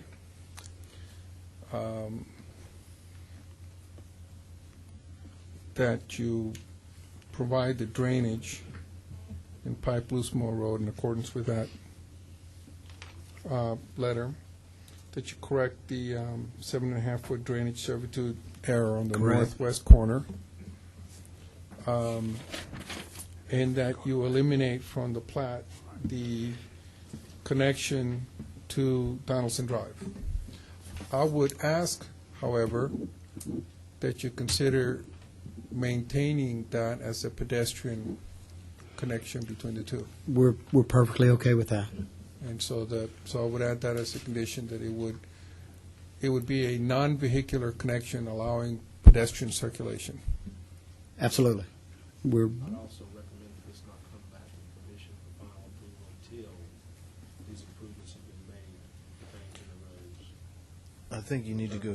I think you need to go further on this one instead of a cooperative endeavor agreement. These issues have to be addressed whether or not a cooperative endeavor agreement is reached or not. They're contingencies that have to be addressed whether or not that cooperative endeavor happens. These things have to. This last statement has to happen regardless.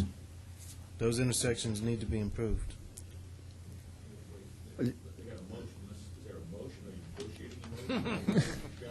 No, I'm writing a motion. I think he's offering a substitute, an amendment to a substitute amendment to motion, correct?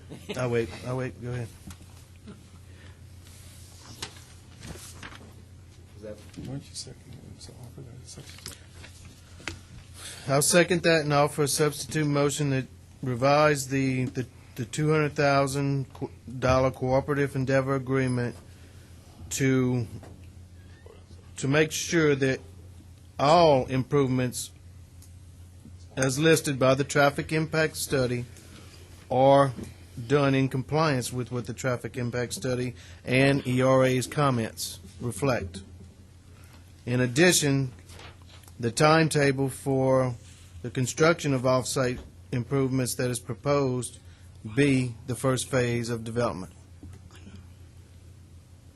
Okay, I think we, okay. hang on. I've got a motion to approve, I'm just going to say a motion with contingencies to approve, and a second. Then I've got a substitute motion to approve with different contingencies. Same contingencies, just Same adding to the, contingencies, adding. amendment. Okay. Do I have a second on the substitute motion? I second the substitute motion.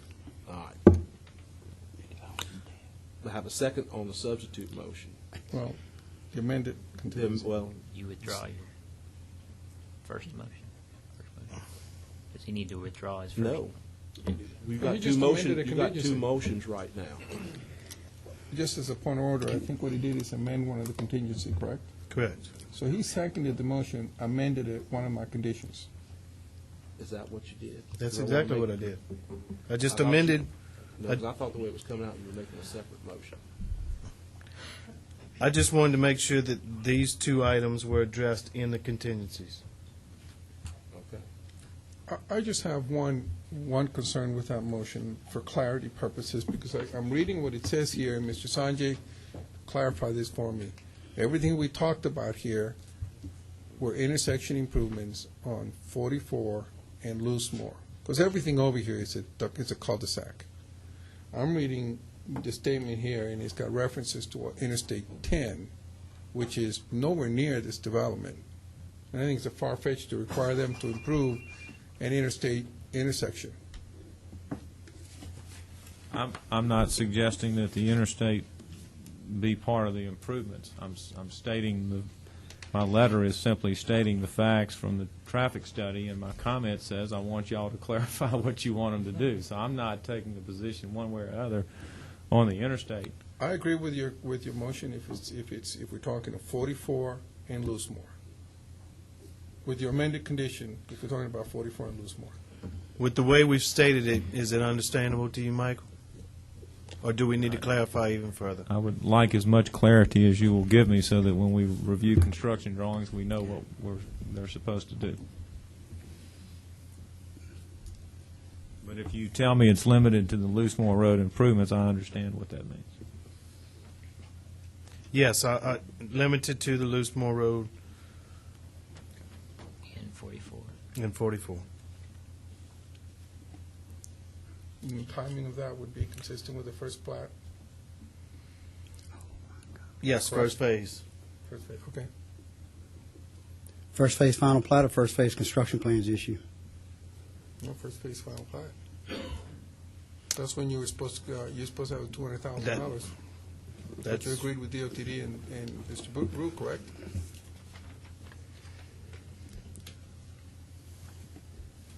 Well, okay. Final plat. All right. Are we all in agreement now?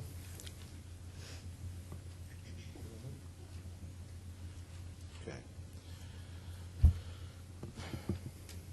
Can we go through it again? I'm seriously tempted because I want some clarification now, because I want to make sure that, because we've got a motion, then we've got an amendment to it, but I've got a second, then I've got another second. So I want to make sure that You need to make We a point of are- order and we start over. Let me clarify. I can restate it. I think I understand what Michael said, the amendment that Michael suggested. All right, restate, let's go ahead and restate Okay. the motion, just to Point make of sure we clarity. all understand. The motion is to approve, subject to the improvements on 44 and Loosemore being completed prior to the final plat of first phase one. No, you can't complete the improvements, you get the money. Well, No. well, how he does it doesn't matter. Okay, okay. If he gives the money Gotcha. and the parish signs off on it, then so be it. But that's between them and the parish. he has to extend Redwood Oak to the north and connect it to Loosemore, and Redwood Oak to the south and connect it to Riverwood. He has to construct the buffer along Loosemore as indicated in the proposed letter. He also has to amend the plan to show a non-vehicular connection between Sycamore and Donaldson Drive, and he has to correct the plat on the northwest corner where he has the wrong side servitude indicated. Okay. And that's, you're offering that motion, and you are seconding that Yes. motion. Okay.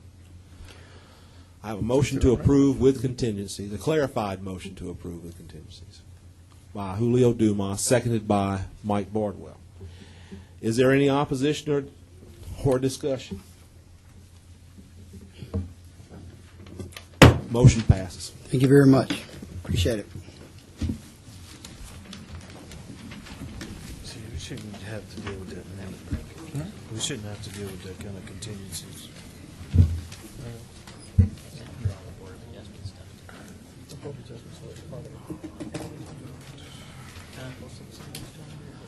Item 9, public hearing for granting final approval to the following subdivision, Old Dutchtown, third filing.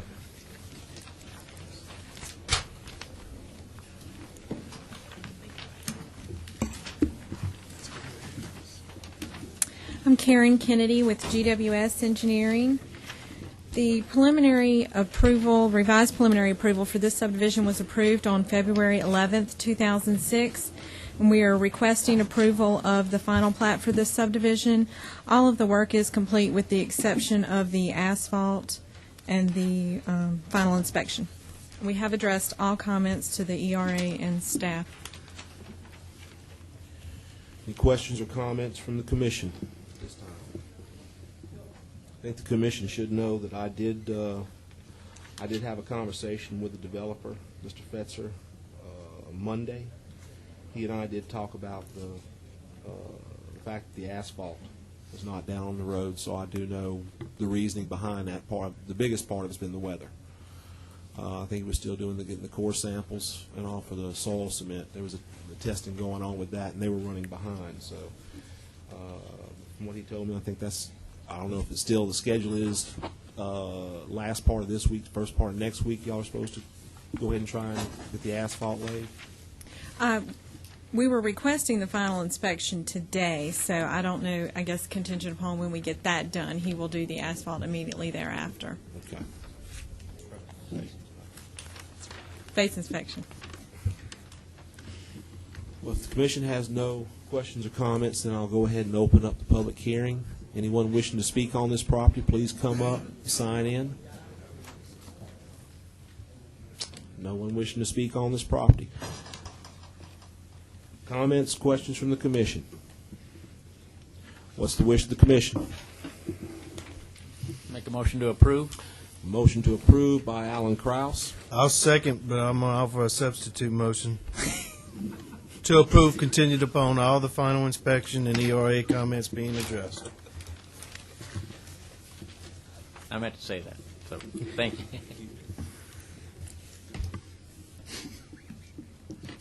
I have a motion to approve by Alan Kraus, seconded by Mike Bardwell, with amendments. Is there any opposition or discussion? Motion passes. Thank you.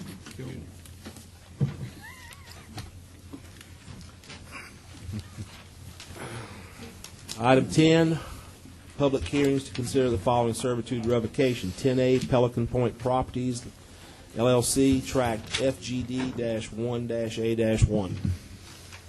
Good afternoon. Brandon Gotro representing Pelican Point Properties. We're here today requesting a revocation of a 15-foot drainage servitude running behind Lot 790 and Lot 791 in Royal Lakes Phase 2, Final Plat, Pelican Point. Here to answer any questions that the commission might have. Questions or comments from the commission? If there are no questions or comments, I'll go ahead and open up the public hearing. Anyone wishing to speak on this property, please come up and sign in. You'll have your 3 minutes. No one wishing to speak. This time, questions or comments from the commission? What's the wish of the commission? Make a motion to approve based on comments from DPW. Okay, I have a motion to approve by Steve Barrow. Second. Second by Julio Dumas. Is there any opposition or discussion? Motion passed. Thank you.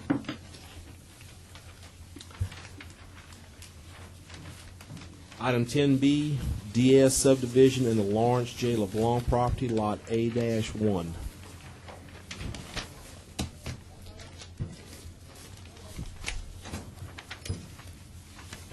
My name is Lawrence. I want to get the drainage servitude revoked on my property, on A1. Any comments or questions from the commission? Okay, if there's no comments or questions from the commission, we'll go ahead and open it up for the public hearing. Anyone wishing to come up and speak on this property, now's the time to do it. Come up, sign your name, and you'll get your 3 minutes. No one wishing to speak. Comments, questions from the commission? What's the wish of the commission? Based on the fact that the utility companies have no objection to the revocation of the servitude, I'll move that we approve contingent upon Department of Public Works comments being addressed, provided a new 15-foot servitude granted along the entire northern property line of Lot A1. Okay, I have a motion to approve. With a, thank you. with a condition. Motion to approve with a condition by Mike Bardwell. Second. Don. By Don. Is there any objection or discussion? Motion passes. Thank you.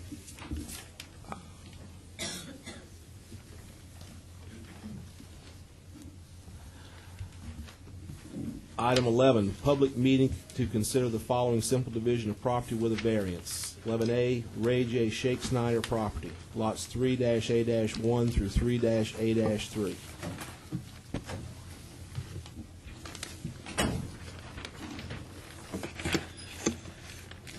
How you doing? Clint Quentmall, representing W.J. Quentmall Surveyors, asking for planning commission approval on the Ray J. Shake Snyder property for the simple partition with a variance.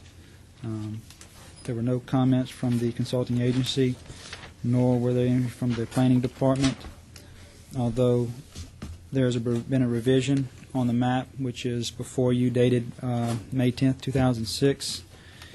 What has been added was a drainage ditch, a new drainage ditch dug by the parish, in which the client alerted me to. At the client's expense, we went out and tied the ditch and shown it on the plat with the proper servitude. It runs along the south property line of 3A2, and that has been the only revision to the plat. I spoke with Michael Sanjay. He said that was okay, and I also spoke to Charles Becknell as well. He said that was okay. It was a good idea to go ahead and show it and put the proper servitudes on the ditch. Comments or questions from the commission? All right, then what's the wish of the commission?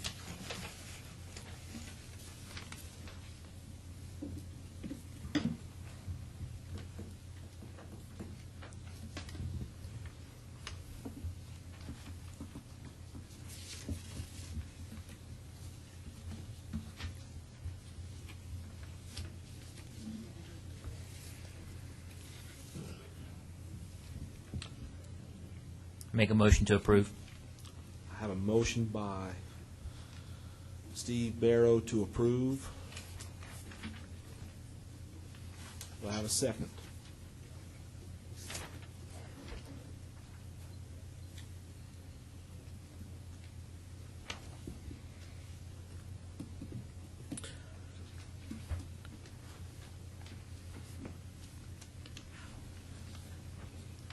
I'll second it. The second by Julio Dumas. Is there any opposition or discussion? Motion passes. Thank you. Item 11B, Clarence C. Clifton Jr. property, lots 7-A through 7-D.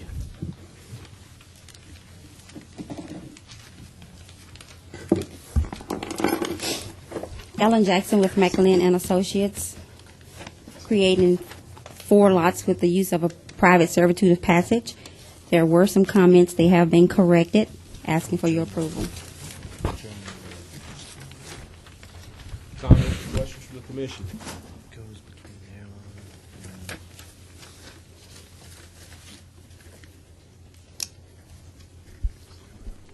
There are no comments or questions from the commission. What is the wish of the commission?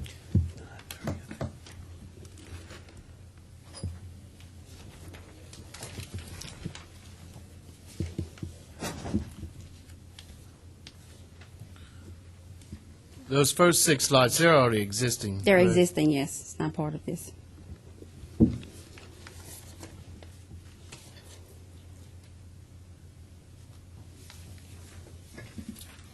I'll move for approval. Have a motion to approve by Julio Dumas. Second. Second by Steve Barrow. Is there any opposition or discussion?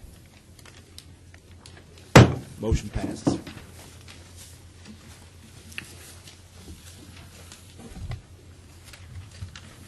Item 11C, Clifton Email Property, lots 2X, 2Y, and 2Z. Ellen Jackson again with McLean and Associates. This is to subdivide into 3 lots with the use of a private servitude of passage. This is going to be given to family, but it was to give 1 lot to his sister, and that would not qualify for a family partition. That's why it was done as a simple division.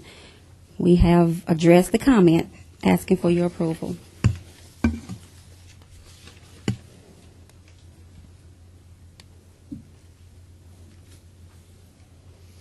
Any comments or questions from the commission?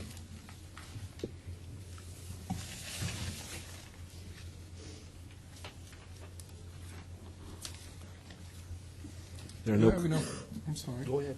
Do you have enough room to make an S-curve on Pecan Lane there? How much distance do you have there? This is what, at the end of Pecan Lane? You're coming up, and you're going to have to make a little dogleg there, a little S-curve, in order to continue on Pecan Lane. How much distance do you have there to make that, to make those maneuvers? It's 40 feet, really. No, I'm not talking about in width, I'm talking about in length. You have a back-to-back curve there, reverse curve that you got to. Oh, that's probably about 100 feet.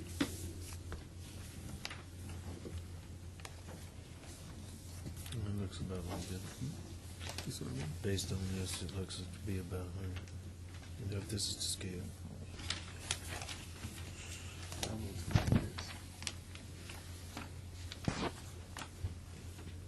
Right, it's gonna have some.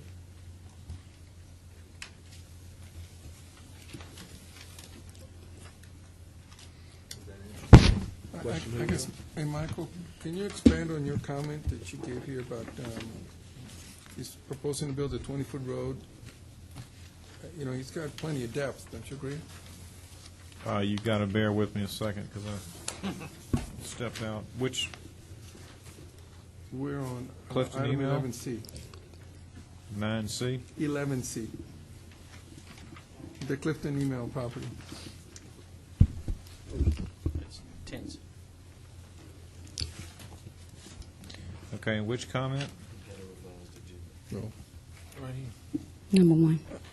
Planning a 20-foot road. Comment number 1. You say the consultant, but he's got you have a comment here about the 20-foot road.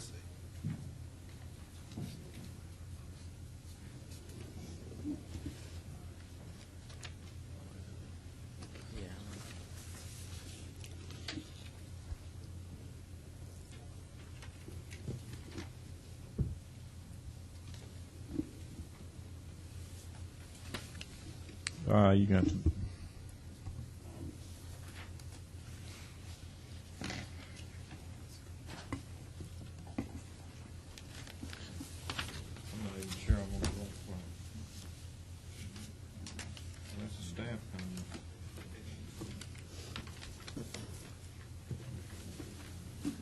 That's the developer's comment.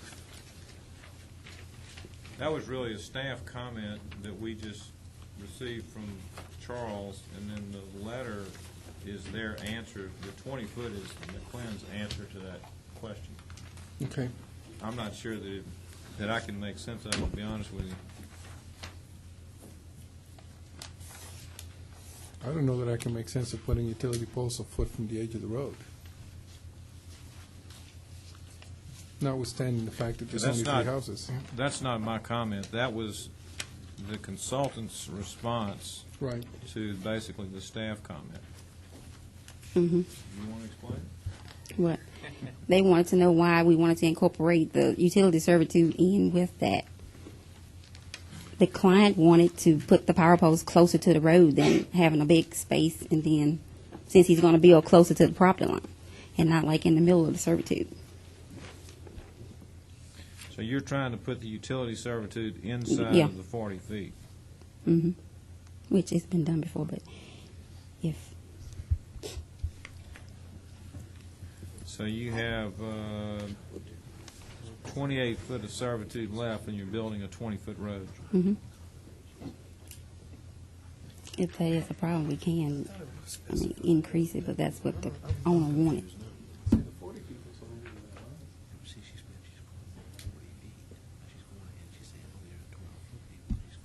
Well, I understand that there's only three homes here, but I have an issue with those But power poles. the power pole is not going to be a foot off the road. I don't know if that's what you're seeing. No, it won't. You have a Off the west property line. you basically have a 28-foot road servitude, and you have a 20-foot road in it. So you would have, and if you're saying you're putting the road 1 foot off Probably the line. about a foot or so. He said he wanted so you have 7 feet before the to the utility servitude, 7 feet of green space to the utility servitude. Then I presume the overhead power would be centered in that. Yes. So that would be another 6 feet. So you would have 13 feet of space between the edge of the road and the servitude.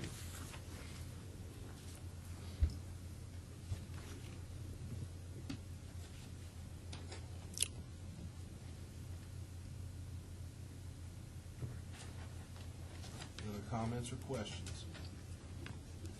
Michael, you don't have any problem including utility servitudes in that general purpose like that? Not if y'all are comfortable with that. I mean, that's plenty of clearance for, that amount of traffic on that road.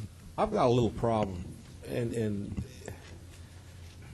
when you start talking about an all-purpose servitude of passage and utilities, I mean, you start opening it up for just anything seems like can go in there.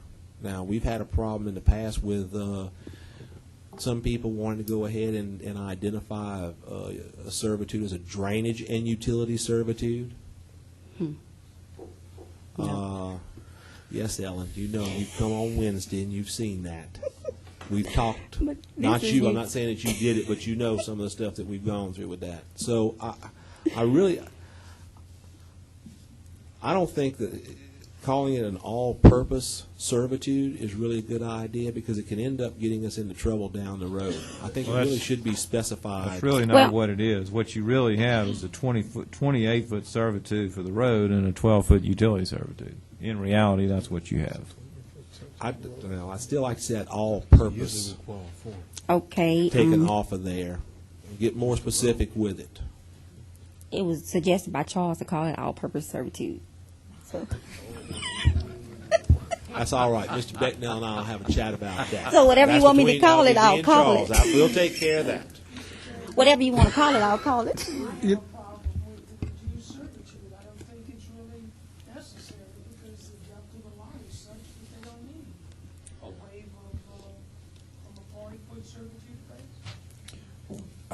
It's just a way of keeping the power poles out of, their yards.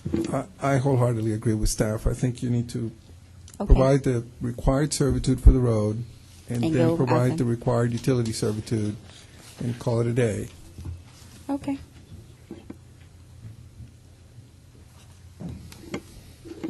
You're going to offer that as a motion? I will make a motion to approve, subject to the preliminary plat being revised to designate a 40-foot pecan lane access servitude with a separate and distinct 12-foot utility servitude. Motion to approve with condition by Julio Dumas. I'll second that. Second by Mike Bardwell. Is there any opposition or discussion? Motion passes. Thank you.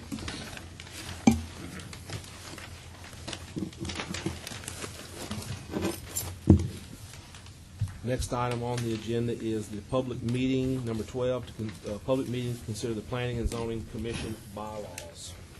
Last month, we, just for our new commissioners, was brought up for review. We've written some commission bylaws. These are they're already really established operating procedures. We have a few little additions in there as far as helping the commission to operate.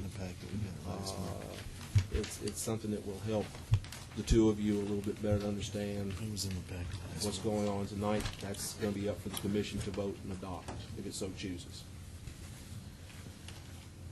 This time, any questions or comments from the commission pertaining to the commission bylaws?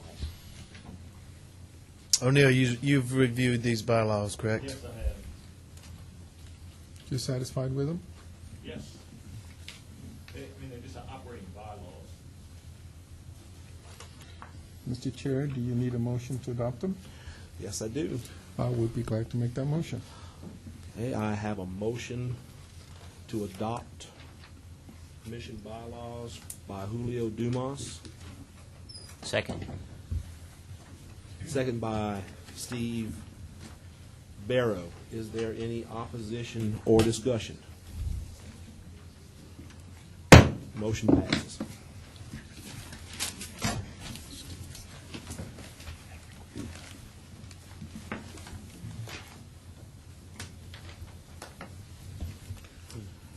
Now we'll, item 13, committee reports, subdivision ordinance committee. I'll go ahead and give that report.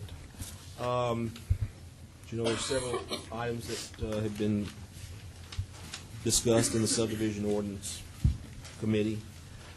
Tonight you have one of those items before you. It's up for revision. It's the family partition ordinance.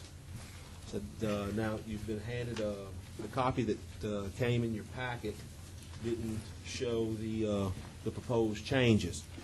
Staff has handed out a second copy this evening. It's the lighter type that is the proposed changes to this ordinance. If the commission so chooses to proceed with this, then a motion is required to hold public hearing on this ordinance next month. If it goes after that, if it proceeds, then it would be going to the full council as a recommendation from the Planning Commission. Are there any comments or questions?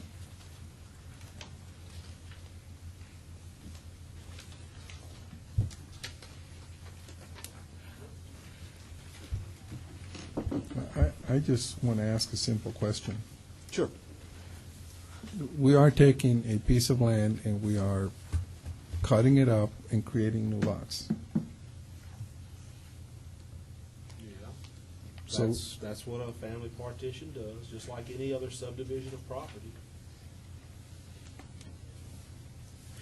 So it is a subdivision. It is a subdivision of property, yes. I'm okay. I mean, I just don't understand why it has to have a separate set of standards.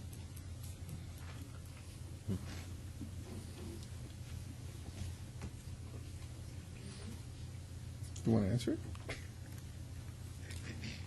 In the subdivision ordinance, there is a section which allows this type of division.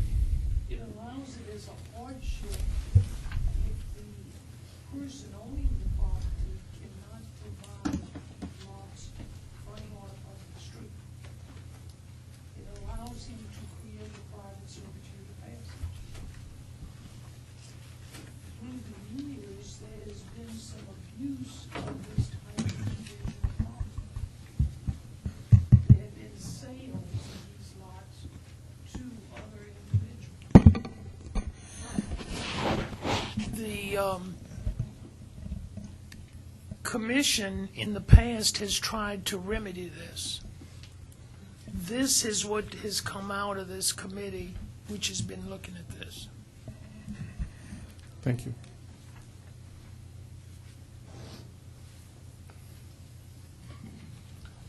Any other comments or questions from the commission?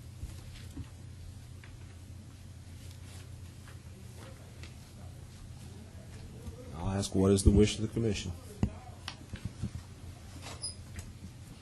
You just need a motion to move it forward to the public hearing next week. That's all we need. I move that we move this to the public hearing next week, next month. Have a motion to hold a public hearing on the family partition ordinance.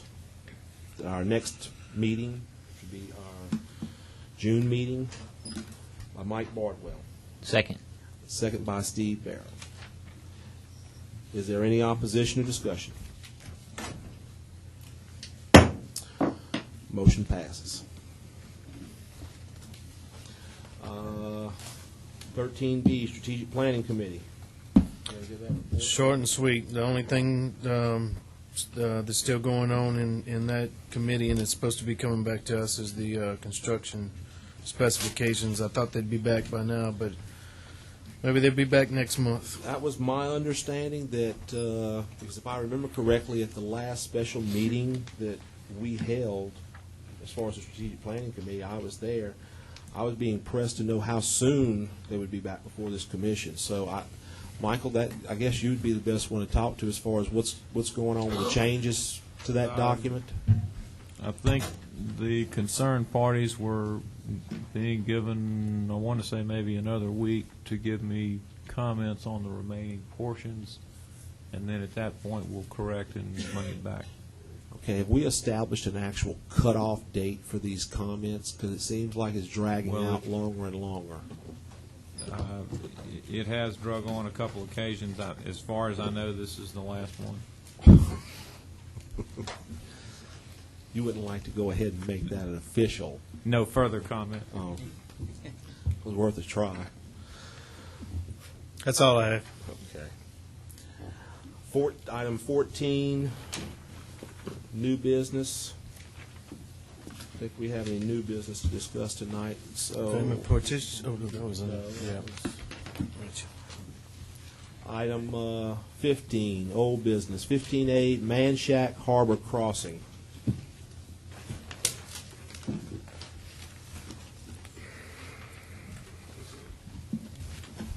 Ellen Jackson with McLean and Associates. Manchac Harbor Crossing, this was approved the latter part of 2004. We come back before you because we've increased it by 3 lots and asking for your approval. There weren't any comments.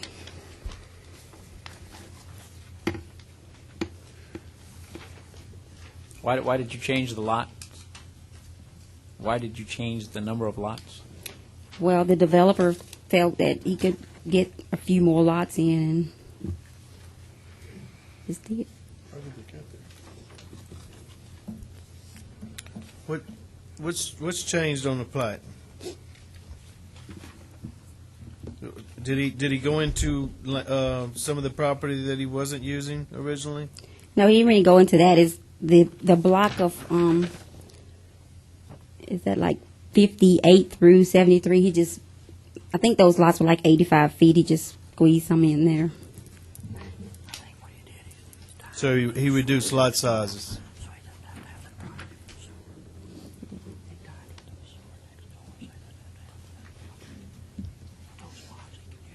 Okay, so he just moved that into them.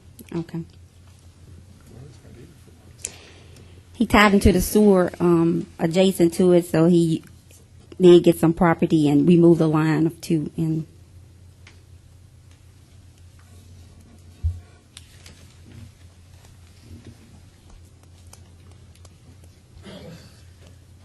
Other comments or questions?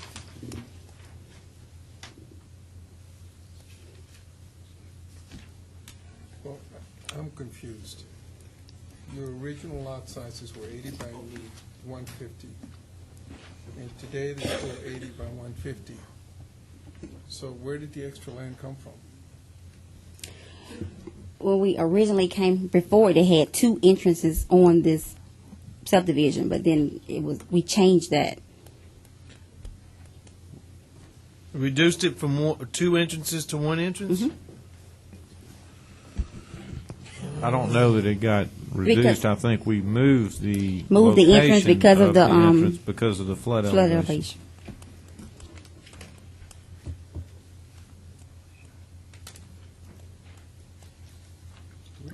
This was the one. It was because it was so close to the bridge.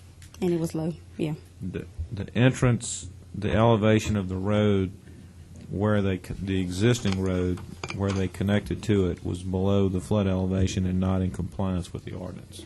So we asked them to relocate the entrance.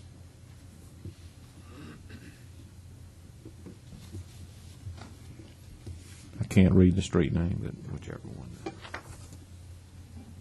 Ocean View? Is that what you're talking about? Well, that's where it was. We moved it to whatever the other one is. Seaside. Seaside.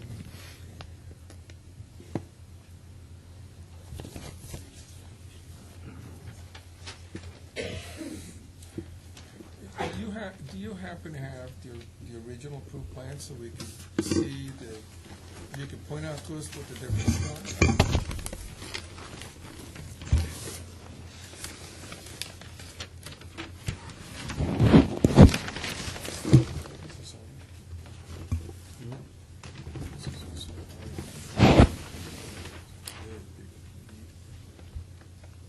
Let me see if this is it.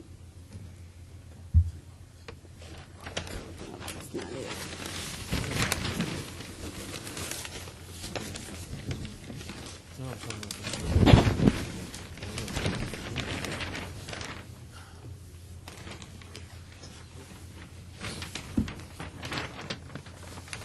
Is that it?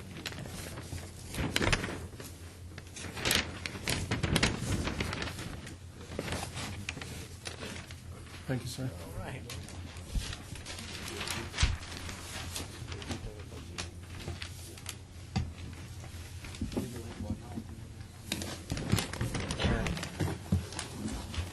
This time, I'm going to go ahead and open up the public hearing on this piece of property. Anyone wishing to speak on this piece of property, please come up and sign in. You'll get your 3 minutes.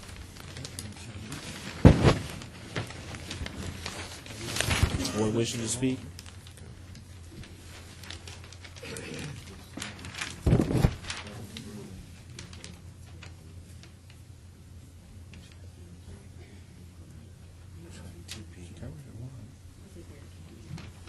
Come in here. This is what we did. Oh, this is all 92 foot lots. That's what we did. All these are 192 foot lots and converted them to 80 foot lots. Yep. Reduce lot size.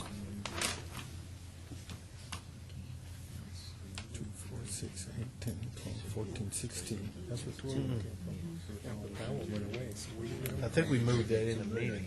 They just reduced lot size. Someone online, the math isn't working.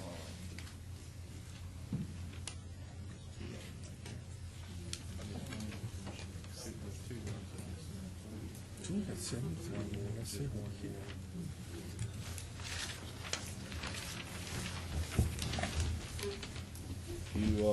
You found the differences that you were looking for? Well, we Yes. noticed that in this internal area of the plat.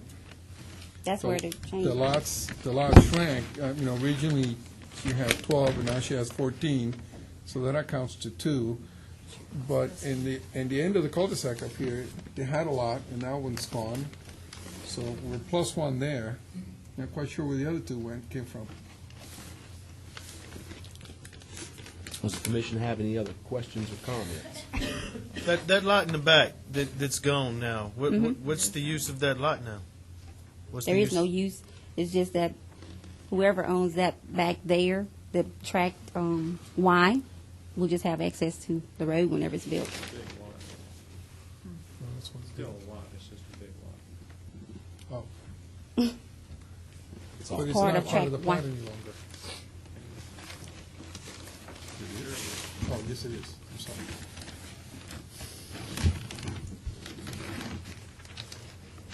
That's part of tract Z. this on one lot. Oh, rather, this is one lot. So that's where the other lot is. Okay. Let me see where the other lot is.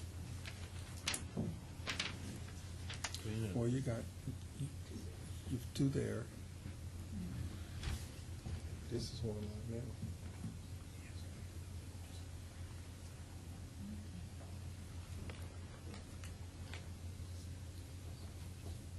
Okay. I'm going to approve. Okay. I mean, it's just, these lots are now going to be in conforming with the size of the remaining subdivision. And that's what she's done. I've taken 12 foot off all of those lots to generate the additional lots. You offer that as a motion? I'm offering that as a motion. Motion to approve by Julio Dumas. Second. Second by Alan Kraus. Is there any discussion or any opposition? Motion passes. Thank you. Item 15B, Helena Place.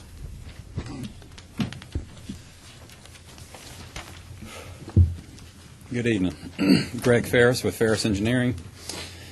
We're asking for preliminary approval tonight on Helena Place. This item came before this board and was approved back in November of 2005.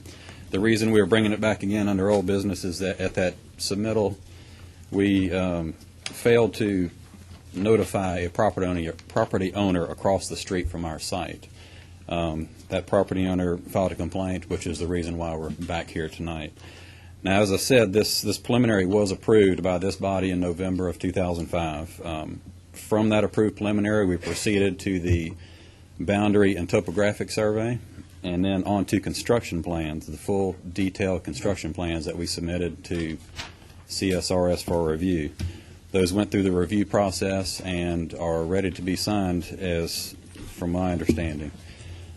As part of those plans, we, in the drainage analysis, we prove that once the subdivision is fully developed and completed as per design, the runoff from the site will actually decrease by 8 CFS, some 20% of the existing runoff. I know that since this time there was a flooding condition in the site, around this site. We were actually fully aware of the drainage conditions in the area because when we submitted the preliminary plat, CJ Godan with DPW notified us of the existing problems, told us to take caution in our design to avoid these areas, which we did. Again, I believe our full detailed design shows that. I'll be happy to answer any questions you have. I believe there will be some later on, so I'd like to reserve my time to answer those questions. Comments or questions from the commission? All right, then at this time, I'll go ahead and open up the public hearing. Anyone wishing to speak, come up, sign in, and you'll have your 3 minutes.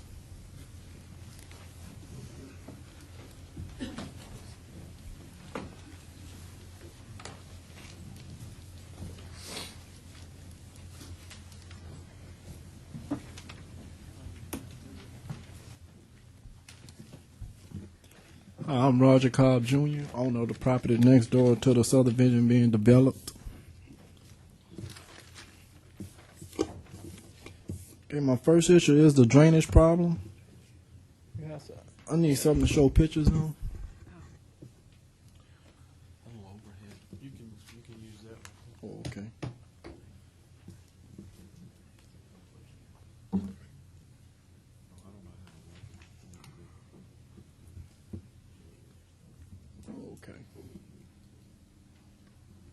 So this picture here represents problems before the subdivision existed. You can see that. Where is this picture located in proximity to the subdivision? The subdivision is right next door. I got other pictures to show. This picture here is, I want to say, at least 15 feet away. The subdivision, the property line, and where this picture is taken is in my front yard. But this was before the subdivision. But now after the subdivision has been built up about 1.5 feet, This is the buildup, this mound you see, about a good 1.5 feet. Now there's more problems because it disturbed the natural flow of water, which was south. But instead of the water flowing south, it flows north back onto my property. That's my front yard.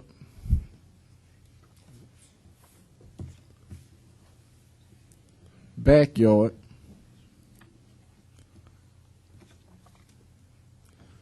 And the wood, if you could see the tree line, if I could point it out right here, and then right there is what the subdivision is. I mean, it's maybe 8 feet in between right here.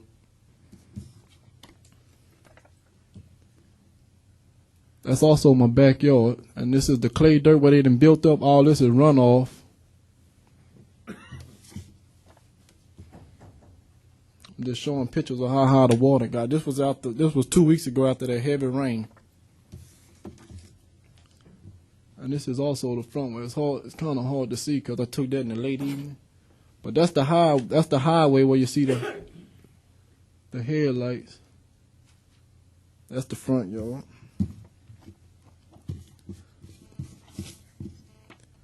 And this is where the water is trying to flow back south. And if you can see the clear area over here is where the subdivision going.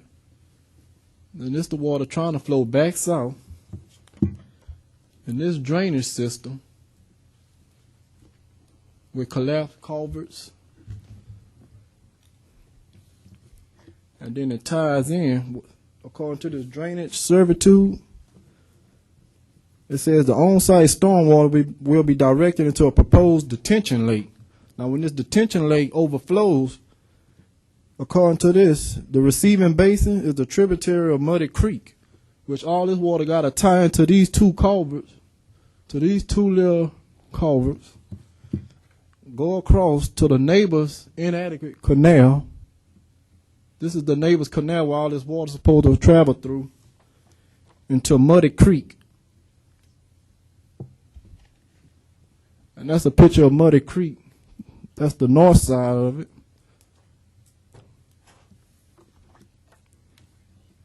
Also got a picture of the south side. And if you need to see the pictures, I can pass them up so you can see them more clearly.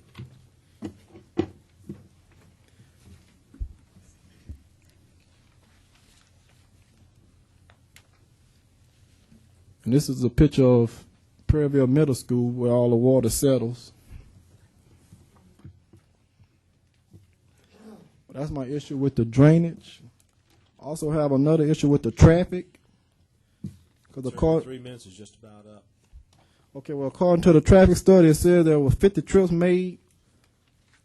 50 during peak morning hours, 50 trips were made. But between 7 o'clock to 7:15 a.m. on Thursday, May 4th, there was a total of 50 cars within 15 minutes. 203 I counted. Seconds, sir.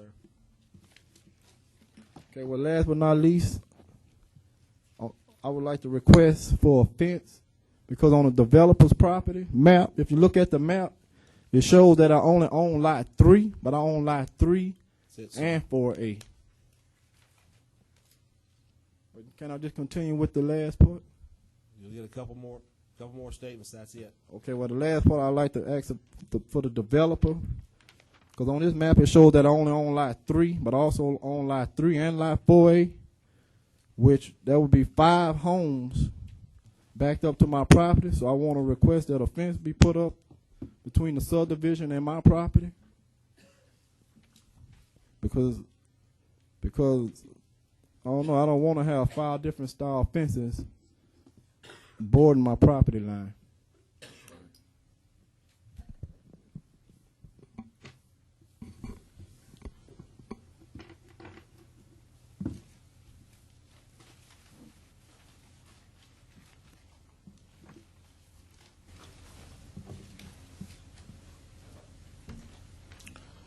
Melissa Shaw. I have a PowerPoint presentation. I need to hand that off. It's set up. Is It's it within? set up. All you have to do is click it right here. Here's your. It's as long as it's within 3 minutes. That's the one fine. that's already up there.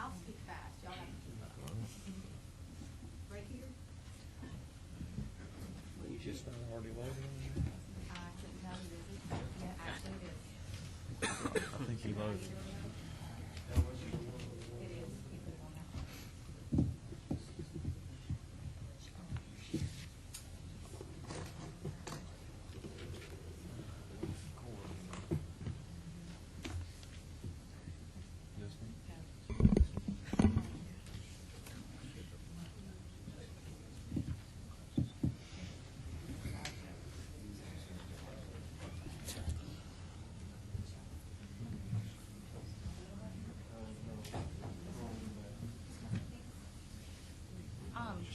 I'd actually like to request for a little more than 3 minutes because I was not able to come to the November meeting. I'm that adjacent property owner who didn't get a notice. And I wanted to clarify that it wasn't just because I didn't get a notice, it's also because the legal description described the property as being on Daigle Road, not Highway 930. And so essentially I want to discuss the Ascension Parish growth, but preliminary approval was granted in November and some things were left off. I've already spoke with the developer and he wasn't really willing to make any concessions. These are quotes. Ascension Parish is facing unpleasant reality. It can't afford to grow anymore. That's from 2004. It's over a year and a half old. We lack infrastructure, and everyone knows that. The issues at hand is, let's see, DPW, the drainage and flooding. Mr. Bill Rue's here tonight, but he can tell you that he didn't really want to be here unless they had the ability to shut down projects, and that hasn't been granted. The road traffic and safety. We have poor roads, more traffic congestion, decreased safety. Property values. We're losing our property value because of our overcrowded schools. Our high flood insurance premiums are going to continue to go up. I spoke to the schools. Oak Grove has 962 enrolled. It is at overcapacity. So are Dutchtown High School and Prairieville Middle. Those are the schools for this district. If you've seen this in your area, this is right on the corner of Henry and 930. These houses are flooded. This is Highway 930. This isn't just another road. There is no maintenance of this road, and as you can see, the shoulder is chipping away. By the way, there's no federal funds available for this, and I'll cover that. The rural character of the parish, that's actually in the Ascension Parish Development Code. It's Ordinance 17102, legislative intent to maintain growth. Helena Place, the traffic impact study, I absolutely disagree with. It says that the traffic concluded the impact traffic would be minimal and stated that Highway 930 was a level A of service. Funny thing is DOTD did a study the same time of the year and concluded it as a level E of service. And Ascension Parish does have that on file. This is Highway 930. As you can see, I've measured the road. It varies from 16 foot 10 inches to 18 foot wide. The minimum for 2 lanes of traffic should be 23 feet. And here you have a bus. We have Prairieville Middle School off of this road, and that bus does not fit on the road. You can see it pushed over as far as possible at the stop sign, and yet it's still hanging over into the other road. 2 lanes, the substandard roads of 930. It has 7,800 cars traveling it daily as it is. It is classified as a rural minor collector road. There are no federal funds eligible, and DOTD is doing a study at the request of elected officials. However, they've already stated that even after they do their study, there are no funds to fix it, that they only have 3% of the funds for the projects they have at hand, and this is nowhere on their list. And by the way, the parish doesn't want to do anything about it because it's state highway. Road safety, there's no stopping sight distance. And if you'll note on the preliminary plat that I did get a copy of, they did state that there was a curve in the road. They simply just stated it was a curve. They did not state it was S curve. The limited sight distance limits the ability to see ahead adequately and is going to cause an accident. And I did know that no easement was appropriated for a turn lane into this subdivision.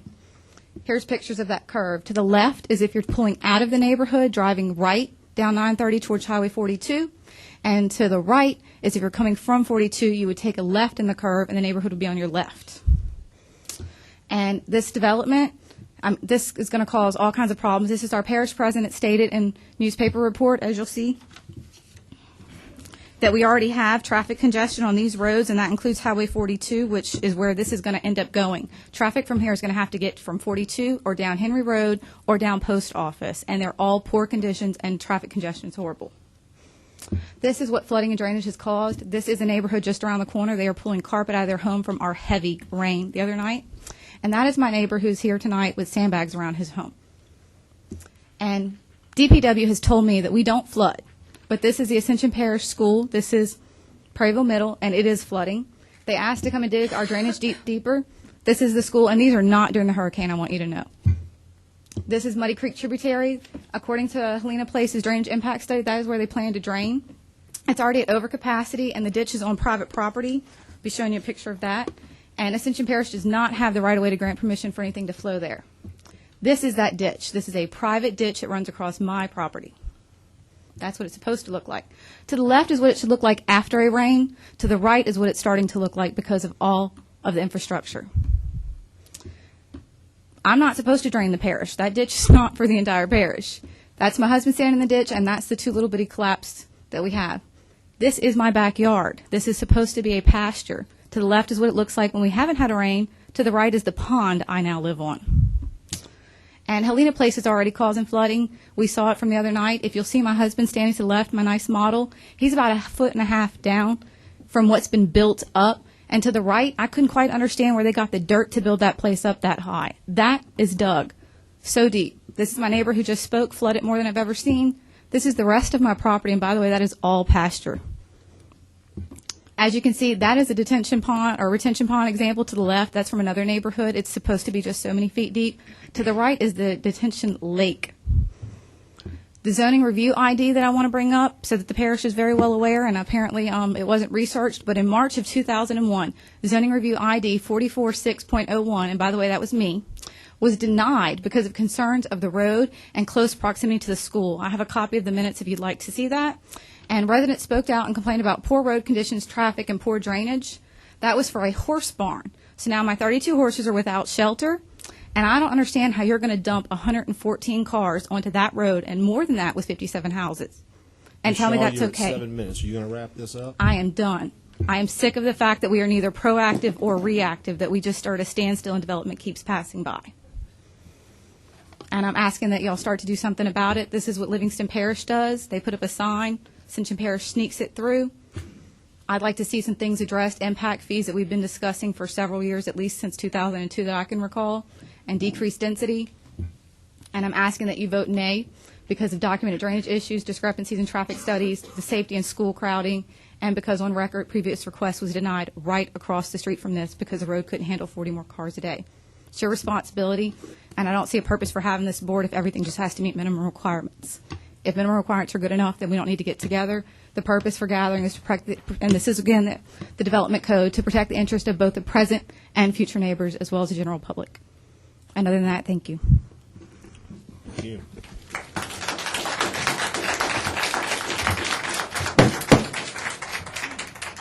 George Hillard, Jr.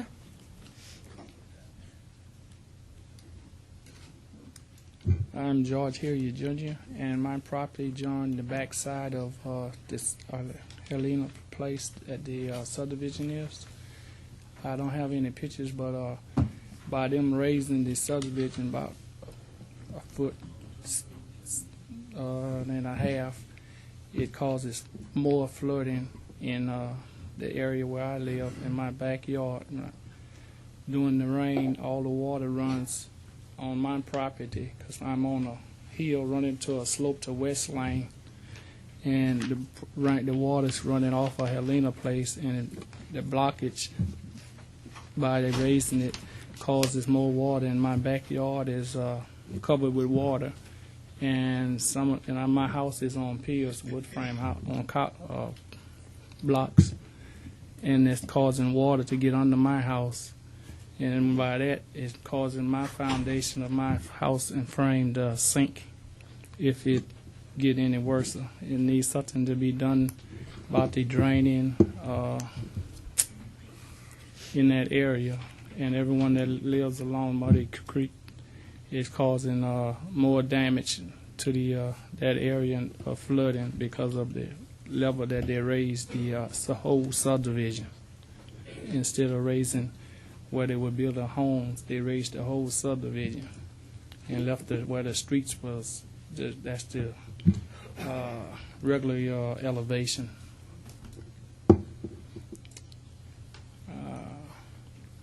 That's it.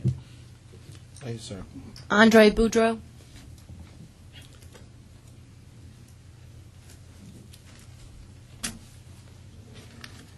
My name is Andre. I'm a resident of 930. A few of the main problems I'm sure y'all are aware about, and that would be drainage, traffic, overall safety, and our wonderful public school system, or lack of.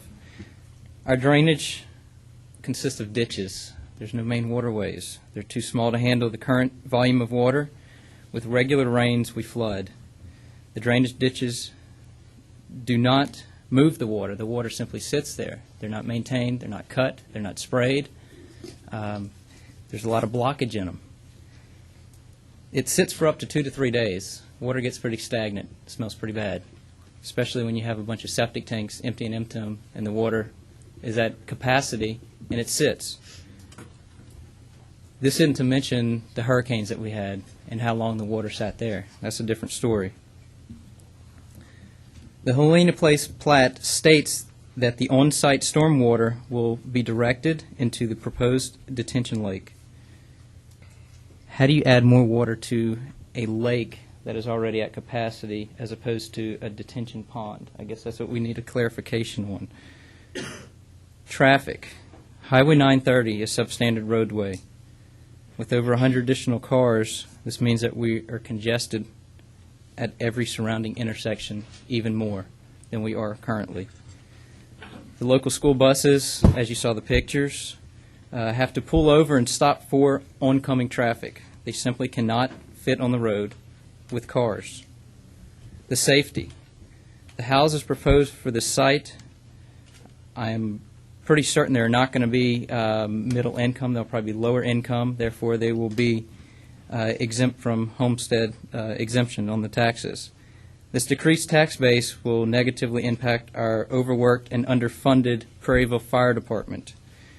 I'm sure the new residents of Helena Place would want to be aware of homeowners insurance give Prairieville a very poor rating. We are considered a high-risk area, and that is simply because the fire department cannot respond in a timely manner to all the calls.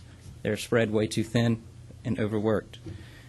Our public schools are overcrowded, they're run down, and simply cannot handle any more students. Right now, the current schools have temporary buildings, and I don't see how that should be allowed. I propose that we don't allow any new development when an infrastructure cannot support it. 30 seconds, sir. Approving the Helena Place plat will cause a negative impact on drainage, traffic safety, and the general welfare of current and future residents. Thank you. Thank you. Archin Shaw.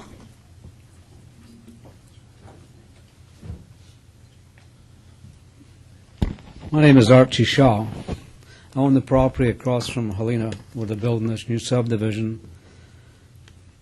Didn't get any notice the first time, so this is a new business for me. I don't know.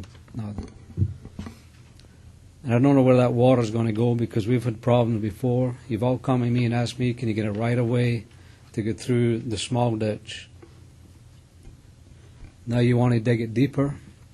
You build a subdivision. I don't know where the sewage is going to go. I don't know what kind of sewage plant you have there and where all that water is going to go coming out of these bathtubs, toilets. And it's going to probably run through my property. And probably about a year from now, you'll be in there asking me, can you widen this ditch?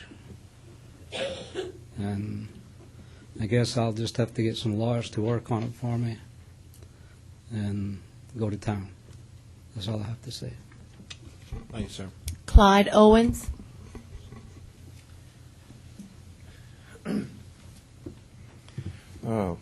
As you heard, my name is Clyde Owens. I live in the general area. Unfortunately, I'm not affected by it. I haven't been affected by it. One thing I observed that during this last rain, it was no worse than I've seen on many other occasions. But the conditions that I observed are worse because of the clearing of the land around there. One thing that really concerns me more than anything is that you got 20 or 30 houses on Henry Road, and they all have sewage going into this ditch. Well, as you saw in those pictures, that school ground gets flooded. Now you're going to put 57 houses with viruses, bacteria. It's going to flood that school ground. You're putting children at risk by approving this, if you do. And we don't need to do that. We got a big enough septic tank in this parish now. And all it's going to do, this is a knoll, whether you understand it or not. This is a unique to Ascension Parish because of the drop. There's as much as 8-foot drop around this knoll that and this happens to be on the south side. I live on the north side. And the runoff is a lot quicker than any other place in this parish. And it creates problems that you normally don't see. So I'm asking you to deny this based on these conditions. It can't help the parish. The road, the infrastructure is not there to support that many more cars on that road anyway. It's already dangerous. Okay, thank you. Thank you. Junior York.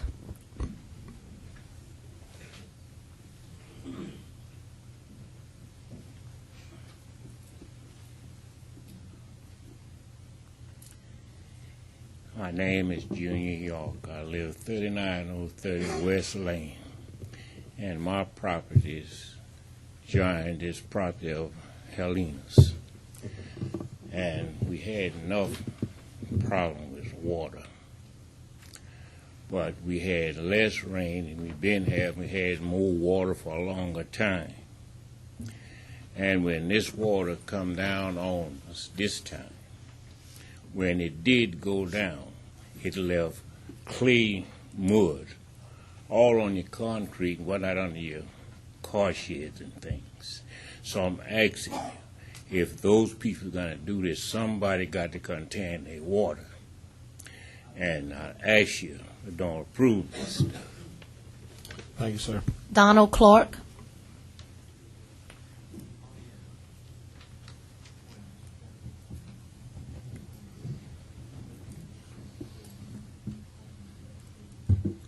Hi, my name is Donald Clark. I'm the house that flooded. We've been there 16 plus years. We never had water in our yard like this before. What the deal is, they got this Helen Place and you got Johnson Ridge. When you put up all that dirt, the whole Johnson Ridge got covered. I'm sitting on the corner. I'm on the corner of Tillerson and Parker. Johnson Ridge is around me. That whole place got covered. I had from 6 to 7 inches of water on my property. We had our Jared, they was by that night. We had the sandbag. He was there, some other guy that I didn't know. I had family, friends. We sandbagged until about 11:30 that night.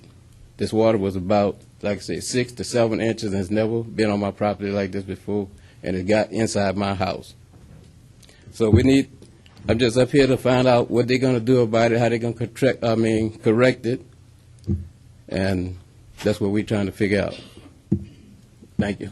Thank you. Rita Beeman.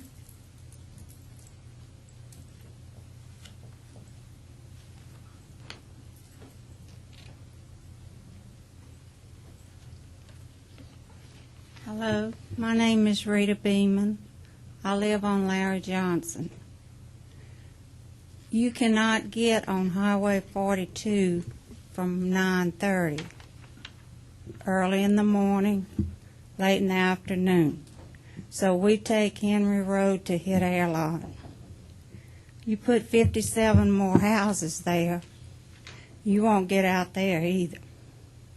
We're 60 years old. We just invested in a modular home. We can't go anywhere.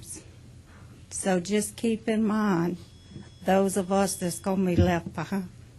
Thank you. Thank you. Doug Hillensbeck. Good evening, Commission members. I'm Doug Hillensbeck. I reside at 18061 Cully Broussard Road in Prairieville. I'm a councilman for District 7, and my district is across the street. I represent that area across from 930, across from the development. I have the west side of Highway 930.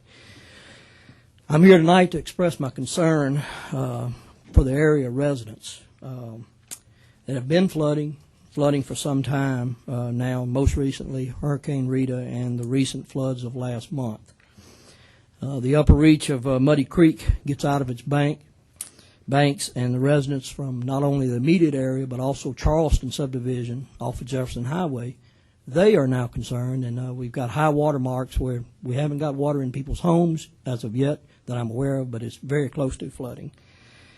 Now, I'm not against development. I'm for free enterprise, and I'm for people being able to sell their property and develop it and what have you. But I am concerned about what's going on in this particular area. It is, like the gentleman said earlier, it is a low area. The water comes in there very fast. Over the years, I was a school board member for that area for 9 years. Prairieville School has flooded on many occasions. Absolutely had water in the classrooms and kids sitting in the classrooms. Prairieville School is approximately 1/8 mile due south of this proposed development. I met with Representative Lambert, state representative for the area, last year. He came out and we together measured the road, and it is just south of Prairieville School, 16 feet in width and some odd inches, and the state standard is 22 feet. He has, just so the residents will know, he's put in requests for funding, and he has it plugged into the state system, but unfortunately 930 will not be improved until I believe it's 2010. So I asked the commission to hold off on granting us approval until the area drainage improvements can be addressed. Thank you. Thank you. Mary Roderick.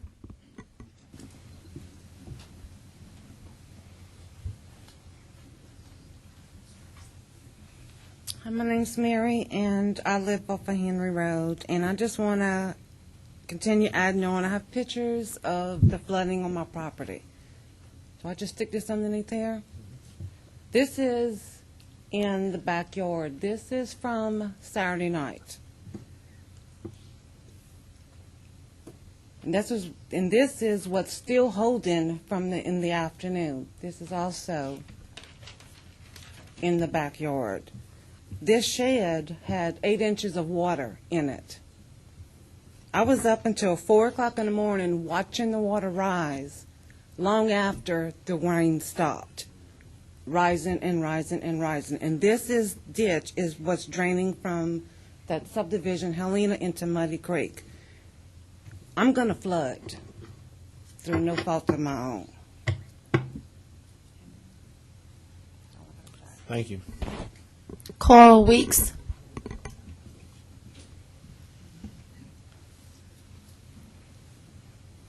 My name is Carl Weeks, and I live on 930, and I travel in front of the proposed subdivision every day. And I've never seen a sign posted from the get-go saying there was going to be a subdivision or it's going to be rezoned or anything of that nature. I thought maybe that the subdivision was going to come in off of Tilliston Road, and that's where the signs have been placed, because I never saw anything about it in the paper. I'm not from Ascension Parish, and Daigle Road is maybe known by a bunch of the old-timers, but I've always known it as Highway 930, so I've been there about 14 years. And there hasn't been that much work done on the subdivision. There's no utilities been installed yet. You could, if the subdivision is going to go, you could change the size of the houses and reduce the number of houses where you wouldn't have quite as much traffic on Henry Road if the subdivision does indeed go. Thank you. Thank you.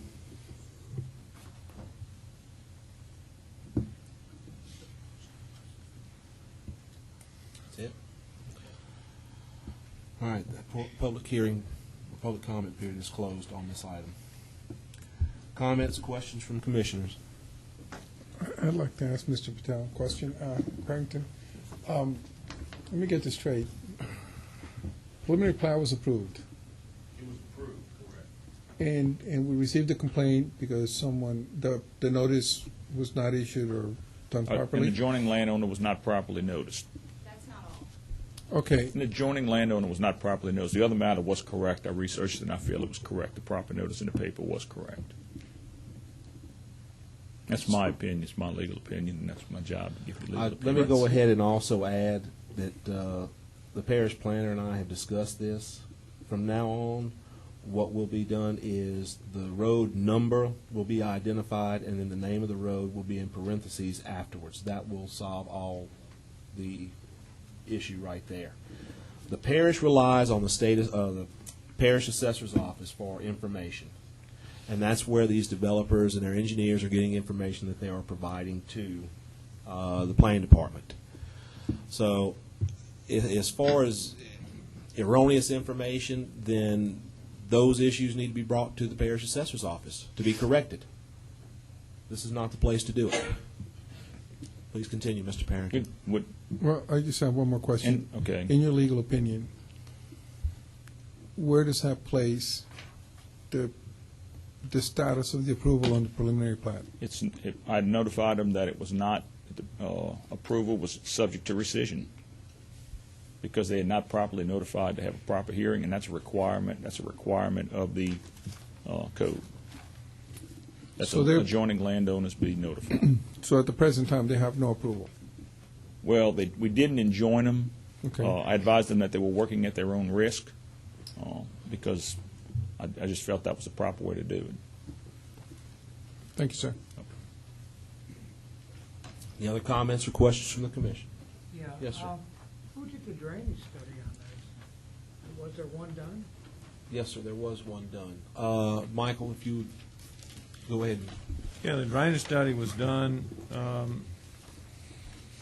back at the time. I don't recall the hearing, but I don't recall this level of drainage concerns being expressed. But I mean, a drainage study was done, and we were, in acceptance of it.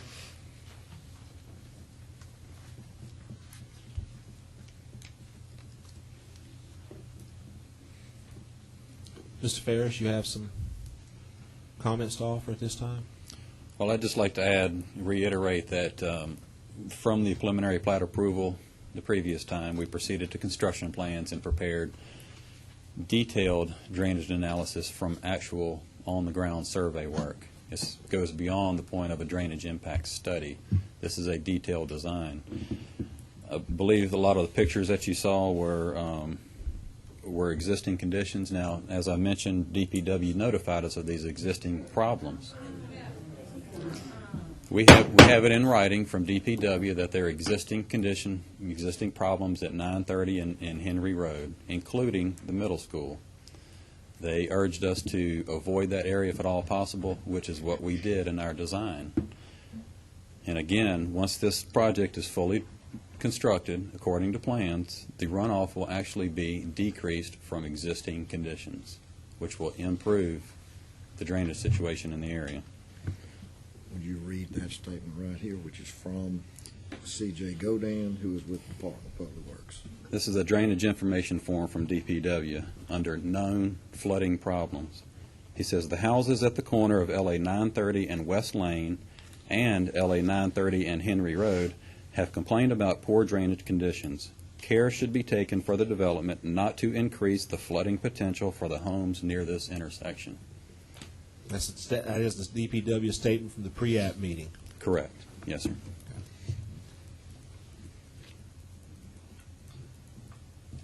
May I say something? Absolutely. I think one thing that we've got some confusion here is a lot of the pictures that were shown indicate that the drainage goes. Okay, our property is situated east-west off of 930. Also labeled on our preliminary plat is 930 parentheses Daigle Road, or vice versa. Our property goes east-west off of Daigle Road, which goes north-south. The pictures indicate that it drains to the southeast out directly to Muddy Creek, when in fact it comes out of our subdivision, it drains to the east, intercepts a tributary to Muddy Bayou, Muddy Creek, whatever it is, and goes out in that direction. This was at the behest of Mr. Godin, who asked us to avoid the intersection and the school. We did that. The drainage study that was done and the design that was actually detailed on the drainage retention pond and the outflow structure shows it's a fairly large pond relative to the area that's in there. we actually show, based on the calculations, that there is a decrease in outflow from our subdivision.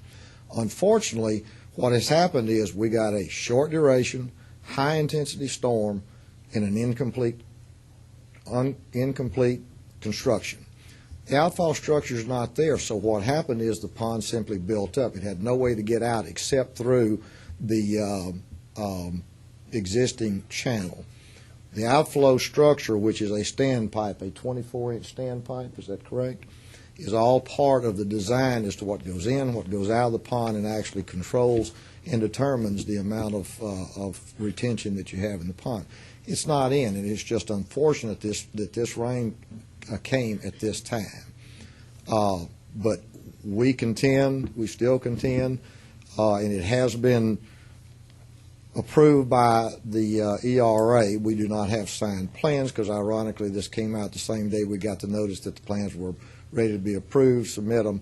But nonetheless, the detailed design does indicate that once this system is in and operational, the water level will be lowered enough on that lake that there will be sufficient storage in that system to prevent this in the future. Comments or questions from the commission? Michael, it's obvious that this land was built up, 1.5 foot. That is no concern whatsoever. Well, when you construct a detention pond, you're generating dirt, and that is, typically what is done. That dirt is used to fill the lots generally from 1 to 2 feet. And part of the, we make them go through the backwater analysis of Muddy Creek to make sure that the low pool in their detention pond is high enough that it will drain. And in order to make that work, they need to fill, on the lots. This is pretty standard situation of, as far as the grading is concerned, as to just about every subdivision that's being developed. Would you say that? I guess your question may be in the terms of placing the fill. We do check the fill mitigation. The 100-year flood is 21.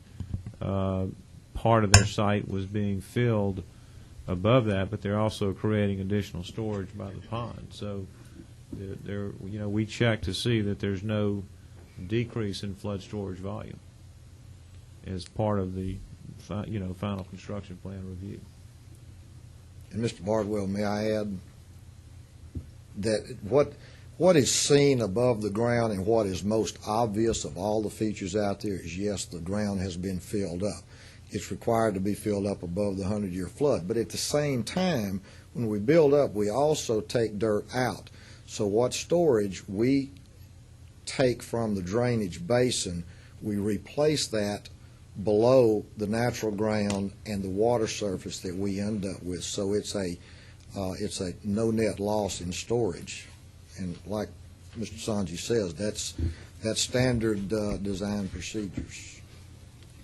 Just out of curiosity, Mr. Sanjay, not that we would apply it today, but what would the proposed revised FEMA maps do to the base elevation of the homes in the subdivision?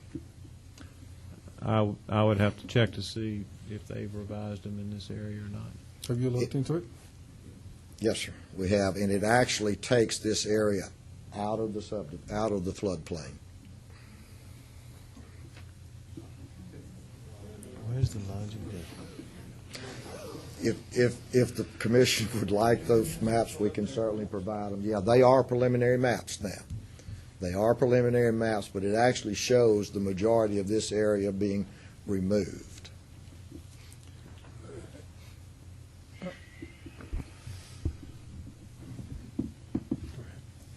Any other comments or questions?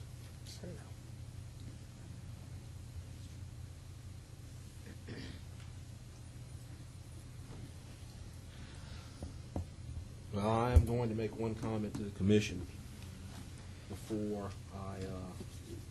I ask for a ruling one way or another. I do want to remind the commission that this piece of property did come before us.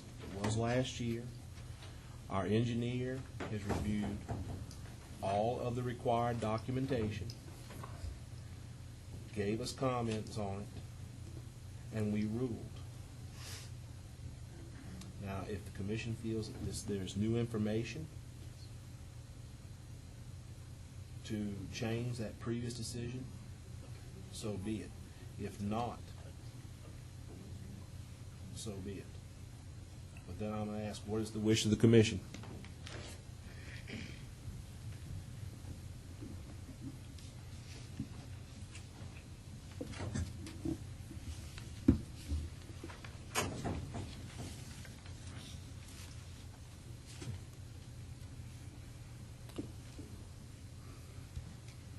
I had a quick question before we get to that. We had a couple things that were commented on that weren't addressed. We had somebody speaking about a fence possibly in a certain area, and also a request for the size, if the developer is willing to mention what size of the houses, if there be minimum square footage requirements, et cetera. Yes, sir. My name is C.J. Dunaway. I'm a principal in the development. I feel like I'm definitely the most unpopular guy here tonight, besides my engineers. But having said that, I am sympathetic to the situation. It's obvious, that old adage, a picture's worth 1,000 words. It's going to take me 2,000 to try to correct it. But I can tell you what my plans are. We are in a catch-22 right now. It's very evident. We're right in the middle of construction, and we stopped. We've received a letter from Mr. Carrington, and no, he didn't enjoin us, but if you read it, it was pretty specific. If you don't sit down, I will sit you down. So we did. We shut down. So it's a mess out there, and I don't know. We can't do anything. There's no doubt that I'm very confident that the engineers, you have a competent firm as your engineer review agency. I have a competent engineer. Between the two of them and the DPW, they all must concur that everything's right. Mr. Sanji I've seen numerous emails that he sent to Ferris, and everything's been adhered to. The latest email I saw was that the construction plans, I think they come from Mr. Sharrow, were officially approved. So we're way past preliminary.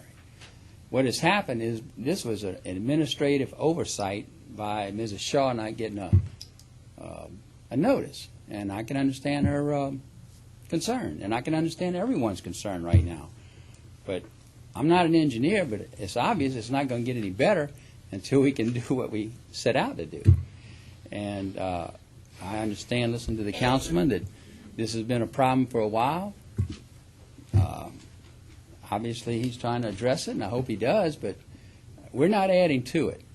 A gentleman's talked about the fire protection. We're getting ready to bring in an 8 or 10-inch water line from Henry Road, which is 2,980 feet, I think it is. That's going to give fire hydrants for the school on the corner. It's going to help everybody. People that want to tie into it, they can get off their well and get water from Baton Rouge Water Association. Our sewer system, we're putting in a treatment plant. If any of the neighbors want to tie into it, I'm sure they can. They can get away from septic tanks. This water's going to be everyone's, I'm sure not everyone, but when that water comes out of a treatment plant, so they say you can drink it. I don't have any intentions of testing that theory, but the water is going to be clean and purified. It's approved by the state. As far as the fencing, I agree with the gentleman. I have all intentions of putting a fence where his home is. I refute some of the reasons that they bring about for the flooding. It's not all because of that subdivision, but I'm sure that the point is in right now, it is causing that problem. As far as the traffic, at the November 9th meeting, you brought it up, Mr. Marchand, that you would like us to try to put some type of turning lane, even though the traffic impact study didn't dictate that we do so. Well, we have revised the plan. I have sent a copy. I don't know if Mr. Bagnell has got a chance to get it to you or if we got it Mr. Sanji yet.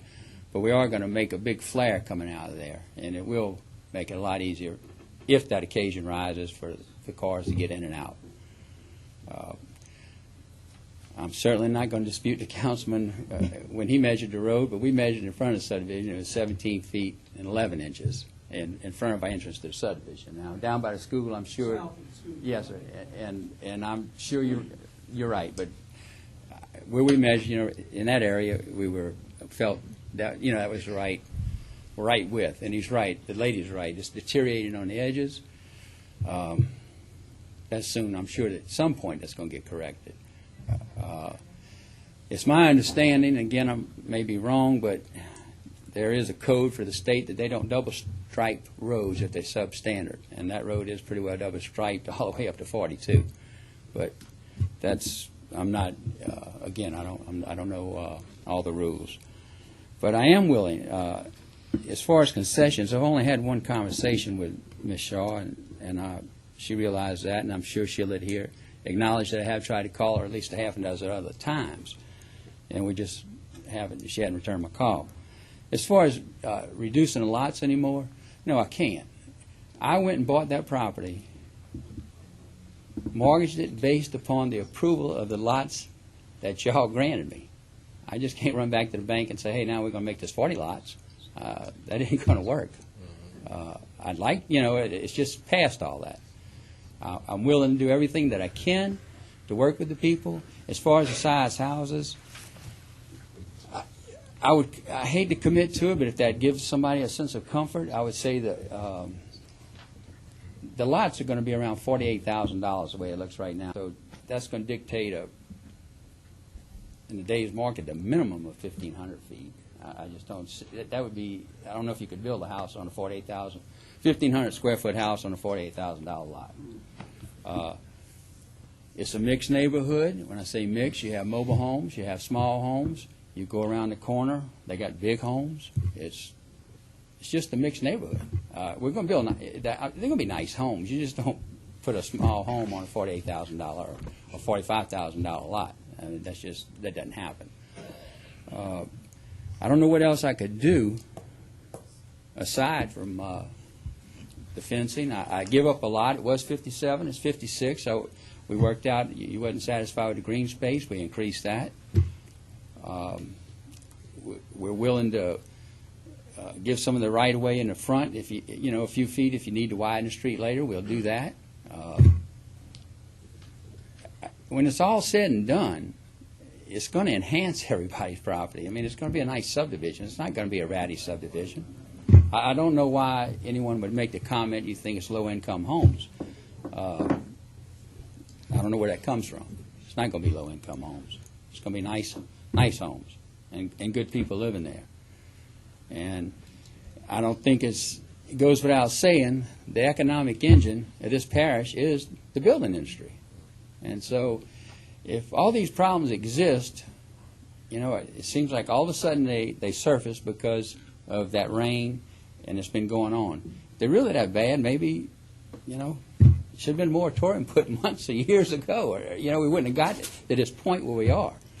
And I'm at the stage that I've based everything, my land purchase, construction loan, on the fact that this parish approved that subdivision. Mr. Sanji's firm, the CSRS, if that's the right call letters, Mr. Sanji, they approved the construction plans. So we have a clerical error. Now we're going to revert, we're thinking about rescission. Don't think that's leading us in a good path. I'm willing to, the fact is, if the subdivision for some reason doesn't work, I got to come back before you for final acceptance. And that's when you drop the hammer. But right now, I've followed every rule that's printed in that book. If you can show me one rule we didn't follow, I'll be amazed. But we've done everything that you've asked. And I ask that you validate what you've already approved. And thank you.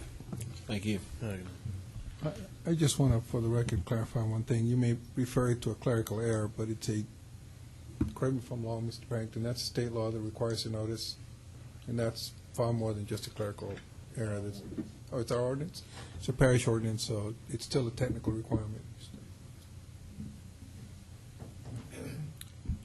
Michael, according to our current drainage ordinances, What's required as far as looking at existing conditions on these developments? And are we getting the input that we need to be getting from DPW? Well, the ordinance doesn't really, the current ordinance at least, doesn't really dictate, how far you go with looking at existing conditions.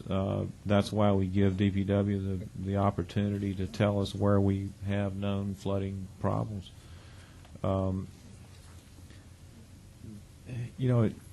Just listening to the testimony and where people are, it sounds like the bigger problems are upstream. And I think I saw a picture of the culvert under Daigle Road that was kind of mashed down, and that, I don't know. Maybe that could be a bigger source of the problem than anything else. I don't know. I mean, I haven't.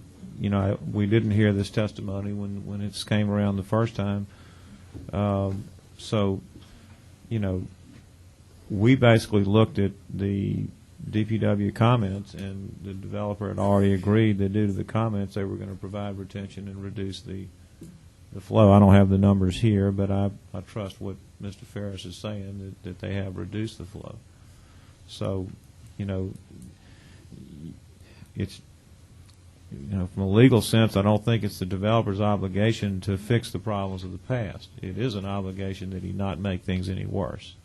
And I think that we have the adequate proof to show that it's not making it worse. Now, the fact that it rained during construction and the condition of it during construction, I can't attest to that because I haven't seen it.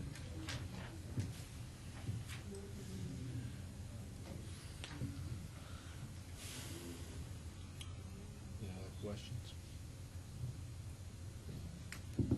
Any other questions or comments from the commission? Mr. Chairman, could I make one other comment? In order to work in good faith, one of the gentlemen pointed out in the pictures they had a bent-up culvert on 930 pretty close to our subdivision.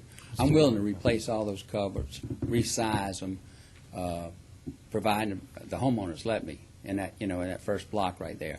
Because he's truly correct. There are some that's smashed. One gentleman has cement showing on one side of his driveway and metal on the other. No telling what's in the middle. But I would be willing to, to resize all those culverts. You're talking about the culverts under that cross 930? No, so not crossing that. The ones that's facing on 930 with the entrance of the subdivision is across from Ms. Shaw's property. Talking about parallel in the road? Yes, sir. And they have two little culverts over by Mr. Shaw's property that they're probably undersized too. But you have a driveway there. I don't know if you use, you got it fenced up. I don't know if that's a driveway or not. But we could probably pull those up or replace them with bigger ones. Well, according to the engineer, sir, I'm not an engineer, but they say we're not. Excuse me. Yes. Please I'm keep sorry. your comments to us. I'd be willing to do that. I think that would help. Okay. Thank you. Thank you. Other comments or questions from the commission?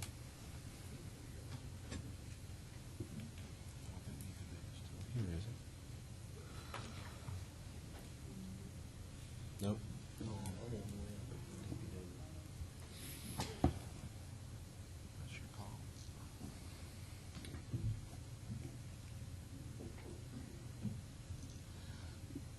What's the wish of the commission? I'd like to ask the petitioner, the applicant, a question, Mr. Chair. And I understand that you've incurred some delays here because of the notice issue. And I think that your offer to replace those culverts could very well have a great deal of merit here. But obviously DPW is not here, and I would like our engineers to look at that and make sure that we're not making things worse. We're actually benefiting and making it better. So I guess, what I would propose is that we get that offer in front of DPW, get a chance for them to review it and comment on it, and bring it back next month for approval. Are you making a motion to defer?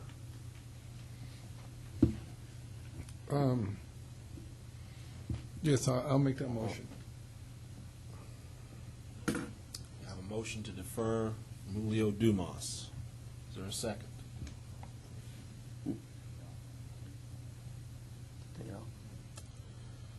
I would want. Motion fails for lack of a second. Mr. Julio, sir, if I may, what I'm offering to do, I don't think it's going to take DPW. If there's any merit to the gentleman's comment about the culverts being bent up and everything, then I'm offsetting his. You know, I want to. That's just what I'm trying to do, rectify that problem. That was one of his concerns. Everything. I'm just in awe that the review agency approves it, and we're having this discussion. I'm not being cavalier about it. It's just that I'm trying to do the right thing, and I know you are too, and I know these people are concerned.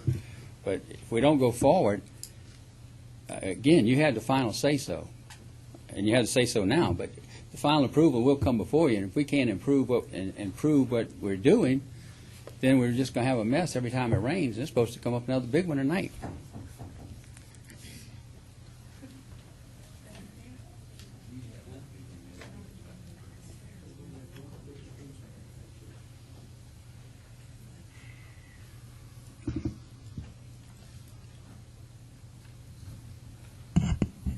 Michael, one more time. Would any more comments from DPW be supported in this case in light of what we've seen tonight?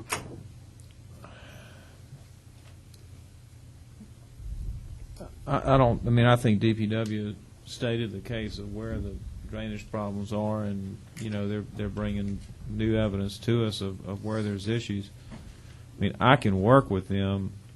If he's willing to replace some culverts, I can certainly look at the situation again and work with them and, you know, help coordinate additional measures that he's willing to take. And we can incorporate DPW in that process. But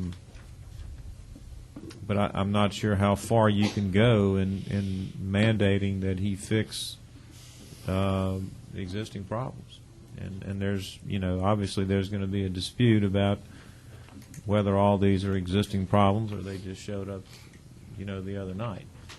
You know, they let me haven't ask you increased this. the impervious area of the site. I mean, they haven't paved any roads yet. They haven't built any homes yet. If anything, the site probably holds more water than it used to. So, I mean, I don't think the land use has changed to the point that there's any more water flowing off of it. Would you say that the rainfall events that we've had in the last week are outside of the way that the development was engineered? I don't know what the rainfall data here is in Ascension, but I know in East Baton Rouge they're talking that you know, 6 inches of rain in inside of 2 hours. I mean, they're talking in terms of 10, 25, and 50-year events. It was a very rare, high-intensity, very short-duration rainfall. Plenty of people are testifying, you know, I've never seen this happen before, but it happened that night.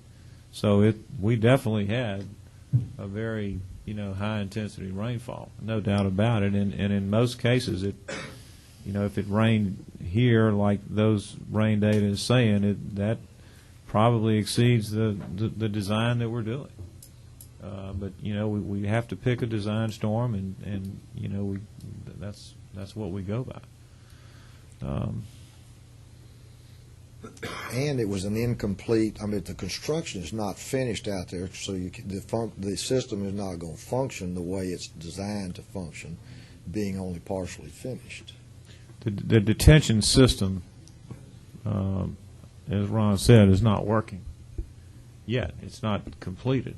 But at the same time, there's been no concrete or homes added. They haven't added to the runoff yet because they haven't paved anything. It's probably messy dirt and messy water, and I'm sure that's part of the inconvenience that these people are seeing.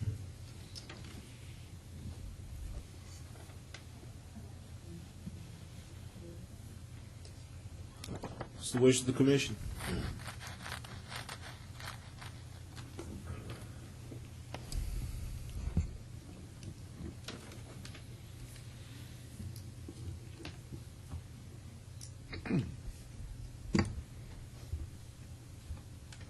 Can you clarify exactly where it is that these culverts are that he's proposing to change? May I approach the jury?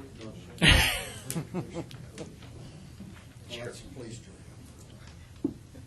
The culvert's on the north end, problem's on the south end. There you go. Right.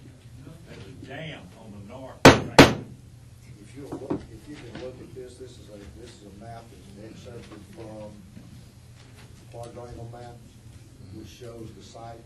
It shows 930. This is the school site down here. I'm sorry. This is the school site right here. This is him. You're talking about the ones he's talking about replacing? Yes. That would be these pipes along here. From there to? From our site to Henry, West Lane and Henry, which is at the intersection where the school is.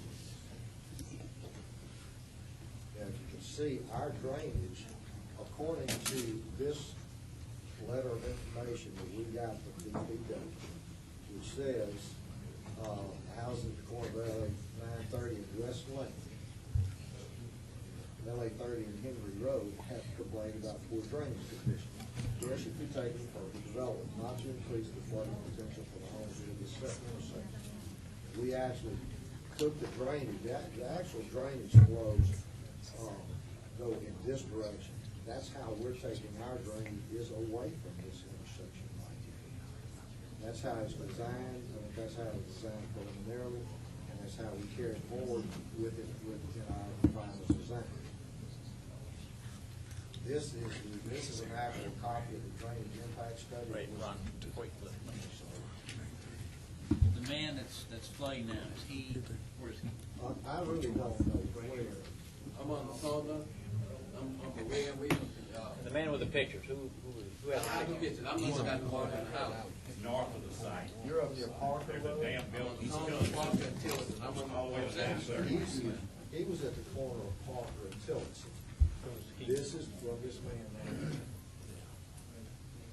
there. What I'm looking at, Ron, is the water trying to come this way to get here? The water, it's not, the water is here. Where? You here? He's here. I'm on the phone. I'm this house right here. And right here you got, Why is this subdivision? Johnson Ridge, a subdivision. They got. We're not talking about Johnson Ridge, we're talking about this one right here. Right, but they both bump it here with each other where the water gonna meet right there with the little creek. And all the water. Yeah, right here in the curve in lot 3A and 4A, because on y'all, it showed on lot 3. No, it shows it right. Okay. So So he's right here, correct. Well, it looks like your culvert replacement would ought to help him. Yeah, that probably would. See, the Thursday, when it rained, a white cloud went out there working. She told me about the flood, and I said, what you mean? We never got water like that. So Saturday, when I came home, I was at home when it started raining, and I looked, and I went outside, and the water came in like 6 or 7 inches. But I can't see why this subdivision should not have any effect on it. But that's where it comes from, because if you come there, we got all the clean mud in our yard. Coming down all down. We never had this, But you're the thing is, you're up here by Parker Road, or well, you're not getting any mud from here. Then you're probably getting it from. No, you're not getting. What I'm trying to say, from this subdivision, cover the subdivision next to me that don't have houses. All the water came down from this. We never had this subdivision is like a dam. Johnson's Ridge right there. That's right. Number 4 is full. So chances are what he's getting is from Johnson Ridge, not from this side. Johnson Ridge, when we had the hurricane, we didn't have no problem. No problem at all. Well, like I say, this storm was pretty intense. We had 3 times. We had all that water, we didn't have that problem. We just feel like it's a different things, built according to the design.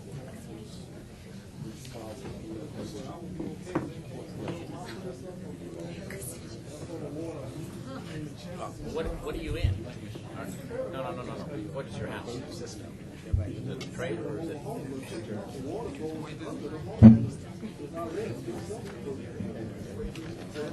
right, thank you.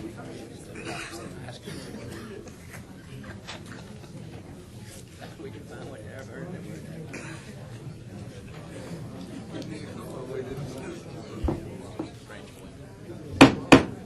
All right, one last time. What's the wish of the commission? That's been discussed. We're steady talking. We need to decide one way or another.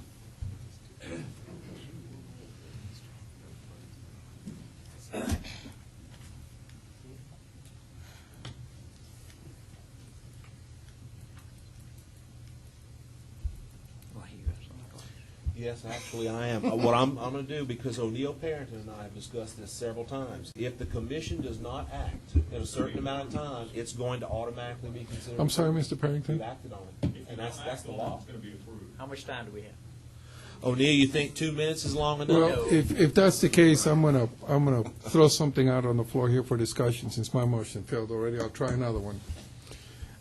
I'd like to move to approval subject to the following conditions. Condition number 1, that the developer provide a continuous wood fence along the north property line. Condition number 2, that he grant the necessary right-of-way for the expansion of Highway 930 along his property line. And condition number 3, that he replace the culverts from the entrance, from the intersection of Clearwater Drive along Daigle Road to the intersection of Henry and, what's the name of the other street?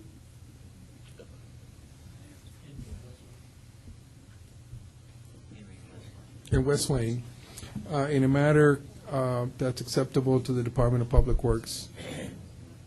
And I would ask Mr. Sanjay to cooperate with him and assist him in any way. I have a motion to approve with condition by Julio Dumas. Do I have a second? I second it. Second by Alan Kraus. Is there any opposition or discussion? Motion passes. Thank you. Item 15C, East Creek Villas.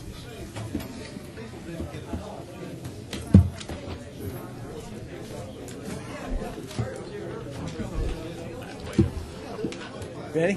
Hang on just a minute. Let everybody kind of clear out. And ask as you folks are leaving, y'all do it a little bit quieter. We're still trying to handle our other items of business on the agenda.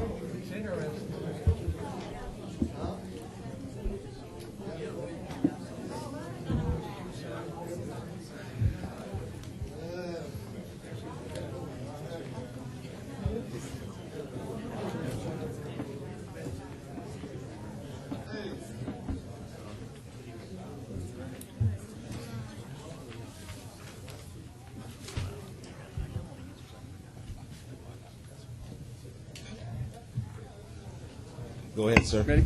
My name is Craig Corey. I'm with Monroe and Corey. We have a subdivision here called East Creek Villas. As y'all are aware, we were here last month. We have made the revisions to the plat as requested by the commission last month. We added the green space and got rid of a lot where the treatment plant is and provided the landscape plan. We're requesting your approval. Questions or comments from the commission?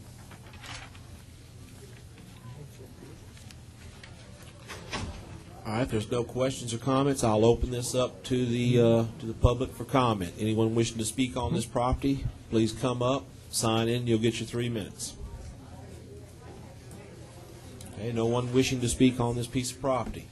Last time, comments or questions from the commission? I'd just like to thank them for addressing the issues. I think you did a great job, and I'm going to move for approval. Thank you. I have a motion to approve by Julio Dumas. Do I have a second? Second by Mr. Donald Grant. Is there any opposition or discussion? Motion passes. Thank you. Item 15D, Pelican Crossing, second filer.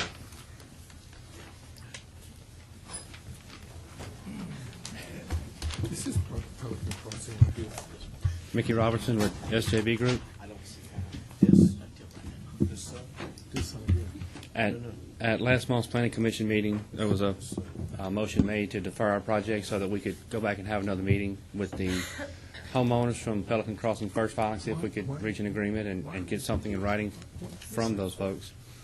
Last Thursday night, we had an additional meeting with the Pelican Crossing first filing homeowners group, and we did, in fact, capture the minutes of that meeting. Excuse me, yes, sir. sir. Just a moment. If you could speak into the microphone. I'm sorry, I'm trying to. My colleagues are coming across a little louder than you are.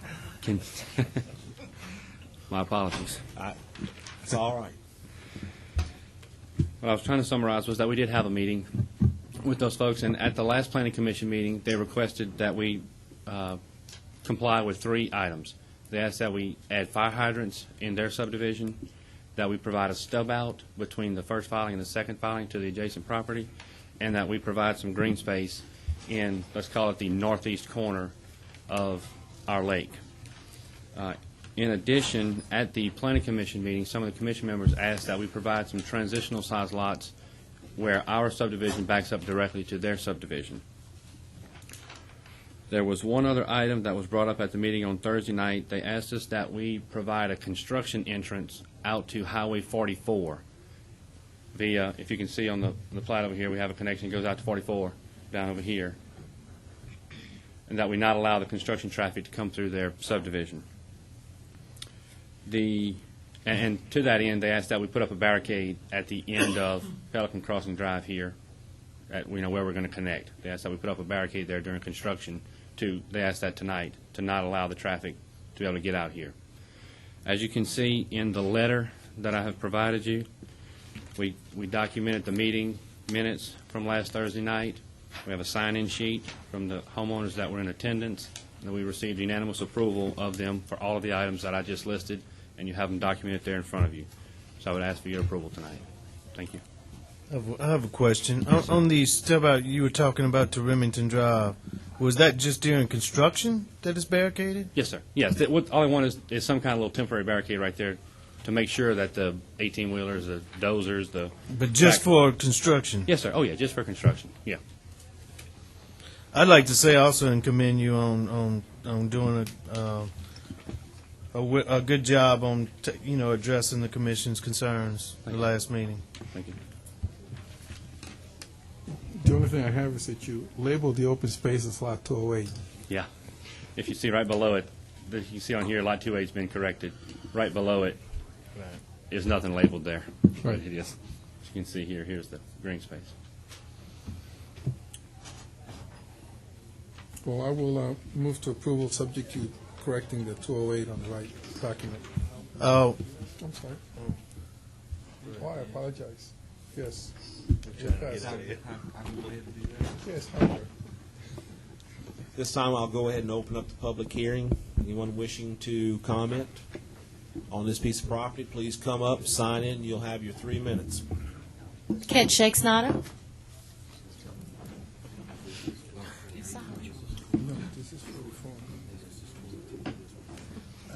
Yes, Ken Shakespeare, Councilman District 2. I again just want to take this opportunity to thank the residences and the developers of this project, because they got together on numerous meetings and came up with a compromise that I think is acceptable for all.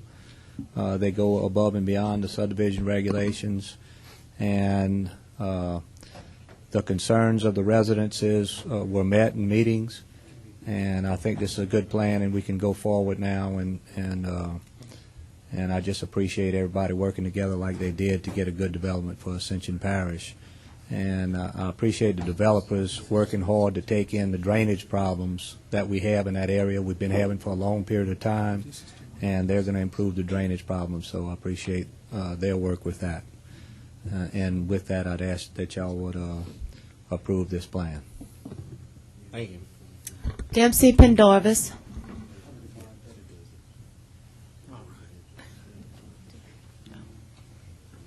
Anyone else? No. All right. Public comment period is now closed on this item. Comments, questions from the commission?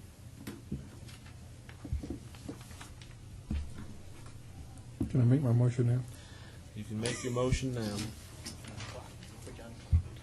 Yeah. You got me on the clock? Okay. I move to approve. Motion to approve by Julio Dumas. I'd like to offer a substitute motion to ensure that the connectivity remain as such between the subdivisions up until, well, I mean, the barricade can be there up until final plat to allow for the construction. But once the final plat is approved, then the barricade comes out between, to connect the both of the subdivisions. I have a substitute motion for approval with condition. Do I have a second? I second the substitute motion. Substitute motion was conditioned by Mike Bardwell, seconded by Steve Barrow. Any opposition or discussion? Well, you're just basically telling them that they got to take the barricade down after it's built, right? Yeah, but I think they were. You know what they, I mean, I guess. Yeah, I'm just making clarification on that, on the barricade, that it comes down on final approval. We're not granting a waiver on, in other words. Right. I don't think we ever, okay. Well, No opposition or discussion? Motion passes. Thank you.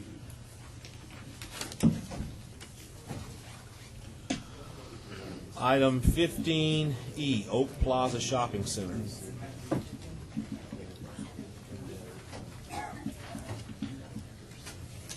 Good late evening. My name's Dave Fazekas from Benchmark Group. I believe at the last meeting, Mr. Dumas asked that we return with the request for approval of this final plat. None of us were present. However, I think all of the requests from the parish engineer have been met, and I think he's gotten copies of that. So I just await to see if Mr. Sanji has any more requests from us as far as the engineering and final plat revisions that he had requested.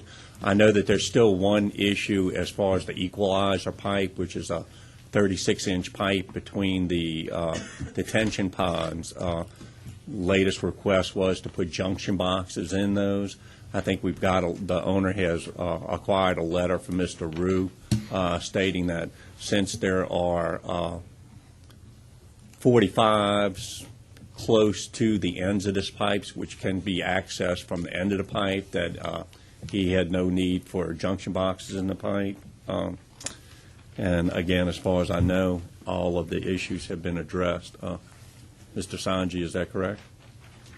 There's two issues that I know of that are that were still outstanding. You're correct about Mr. Rue's statement, but he also stated that those facilities would remain as to be privately maintained.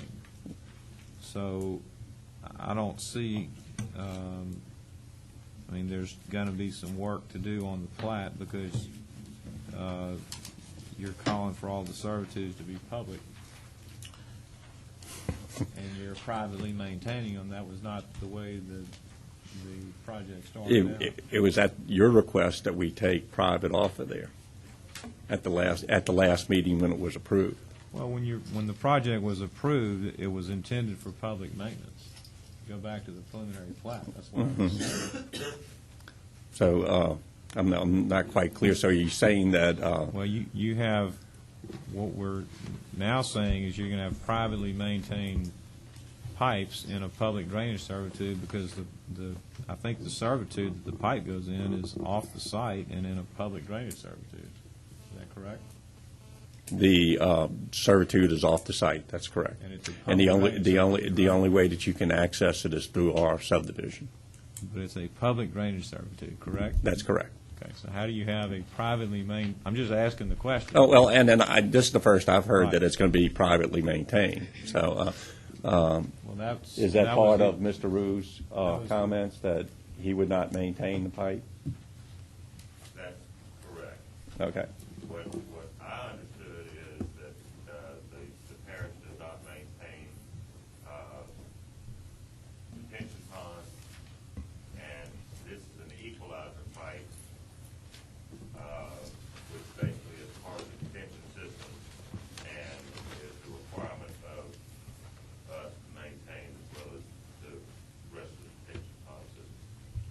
there just needs to be more work to clarify. I mean, I didn't receive that message until 4 o'clock today. No, and I saw it for the first time. And there again, we are not the engineers on the site. We're the surveyors, and to my knowledge, there was never a design on this equalizer pipe when the original construction plans were submitted. This was an add-on. All right, there was another issue about the grade of the pipe draining the detention pond, and I think we were being told verbally that it was different than what was on some information. And I don't know why you didn't get that on the as-built. I think and it has been corrected, and I've emailed it to your office twice.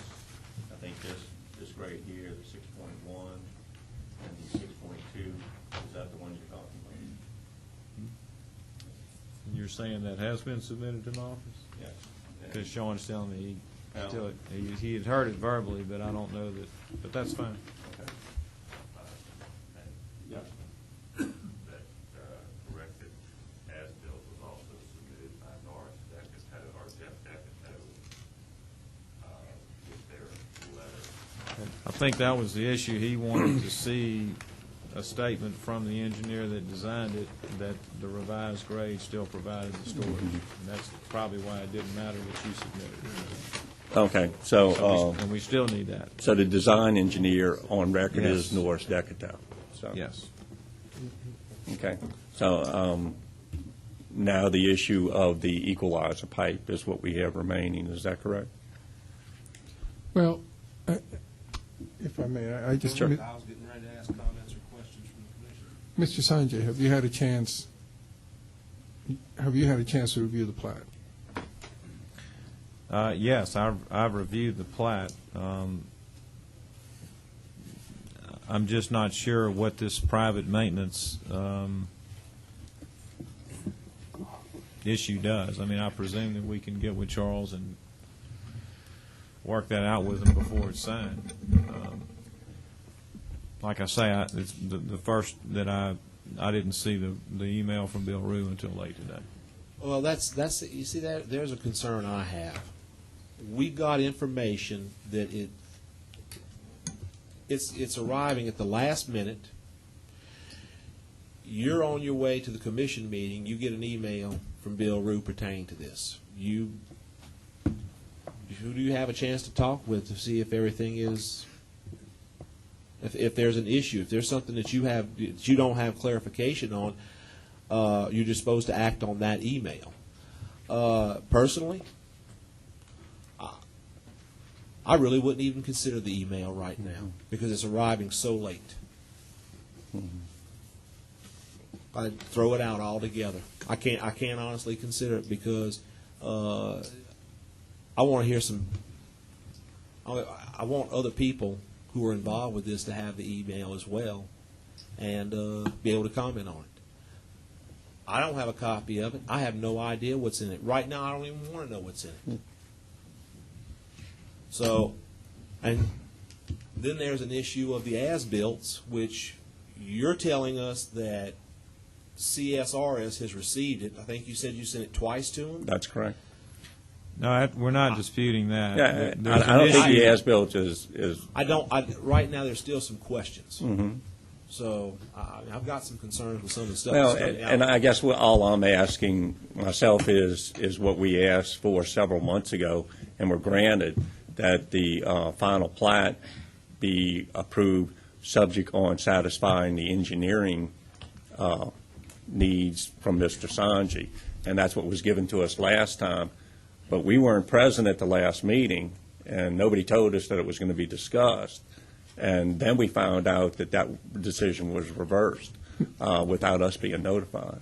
Mr. Barrington, as a point of clarity, at the last meeting when I made the motion, I merely made the motion to reconsider, correct? No, it wasn't rescinded at the last meeting. Okay. I think the reason why I made the motion is because I made the motion to approve it subject to you satisfying the engineering requirements. And frankly, I made a mistake because I failed to see that the plat hadn't been reviewed and that there were outstanding issues. And it's been quite a while. And we were led to believe at the last meeting that there were minor engineering issues that were just a matter of submitting as-built and what have you. And we still have open issues today, several months back. This So, goes even further back than that. This has been ongoing for a long time. Mr. Barrington, point of clarity. We are reconsidering the previous approval. So first thing we need to deal with is what do we deal with the prior approval, correct? That would be the first It action. was approved subject to conditions. Right. So you brought it back up because you were not sure whether conditions had been met. Okay. If the condition hadn't been met, it's not been approved. Okay. Well, I don't know if I need to or not, but I'm going to move to rescind our previous approval and recommend that this be postponed. And I guess we can only postpone it 30 days, but I would suggest that whatever it is that you need to correct and address, that you take care of it, because at the following meeting, we're going to have to take action. Okay, I have a motion to rescind the previous approval by Julio Dumas. I'll second that. Seconded by Mike Bardwell. Is there any opposition or discussion amongst the commission? Do you need a separate motion to postpone? Motion passes. Jeez. What you need? You want to know if I need a separate motion? I think the owner would like to It say something. can automatically, well, it's pretty much, I think, a given it's going to be on our next agenda. Now, if you want to make a motion to put it on next month's agenda, that's fine. I think Charles has heard everything, so he's going to go ahead and put it on next month's agenda. Don't shoot me dirty looks like that.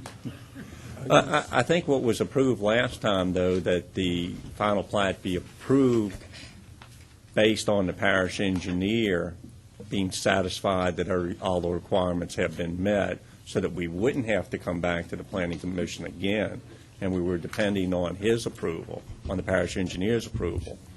So to avoid, because quite frankly, it's costing the owner a lot of money, and it seems like these are some minor issues that we can resolve without having to wait another month to do it. I appreciate what you're saying, and I made the motion.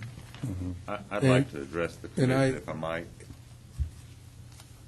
I'll give you 3 minutes, Mr. Pickard. First of all, the questions here at when the plat, excuse me, when the plat was approved, conditional upon final satisfaction of the engineer, there were 3 basic items that ultimately came back after the work was completed. In other words, we had some adjustments to make to the detention system. We had a northbound drainage issue that had to be installed and as-built submitted and inspected, and the plat itself. The engineer submitted, he was requested to send confirmation that the ponds were built as designed, and with that came a copy of the as-built plans that showed the proper elevation of the pond. Now, why that got past CSRS, I don't know, but according to my surveyor, the plat went over there, or the as-built went over there via email, and when I talked to Sean today, he said he didn't have them. I told him that I would email them to him, but all it was is the elevation had been confirmed by the engineer, and the pond capacity met the standard that was established in the first place. They simply failed to put that number on the as-built. All the work has been done out there. Everything is, as far as I know, and my conversations with Sean Chereau at CSRS, everything has been satisfied as far as they're concerned. Now, the the question was raised by CSRS when they talked to DPW as to what their normal criteria is for drainage. They sent back what their standard is for streets, roads, or what have you, but it doesn't conform to the typical subdivision drainage criteria. And I question that. I spoke with the people at DPW, Bill Rue, explained to him that a clean out was not necessary. The pipes only angled at 20 feet 30 beyond. seconds, sir. And he agreed that that was not a maintenance problem, and it was his view that it was part of the detention pond. If we had built the detention ponds with a drainage ditch in between them and just become part of the pond, the pipe is basically the same thing. This has been going on for 2 years, and we've tried to comply with everything that's been asked of us, and it's dragging on and dragging on. And time. Thank you for your time. Thank you.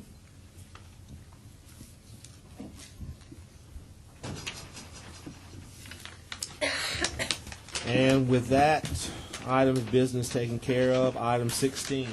Motion To adjourn by Mike Bardwell, second by Alan Kraus. Is there any opposition or discussion? Motion passes.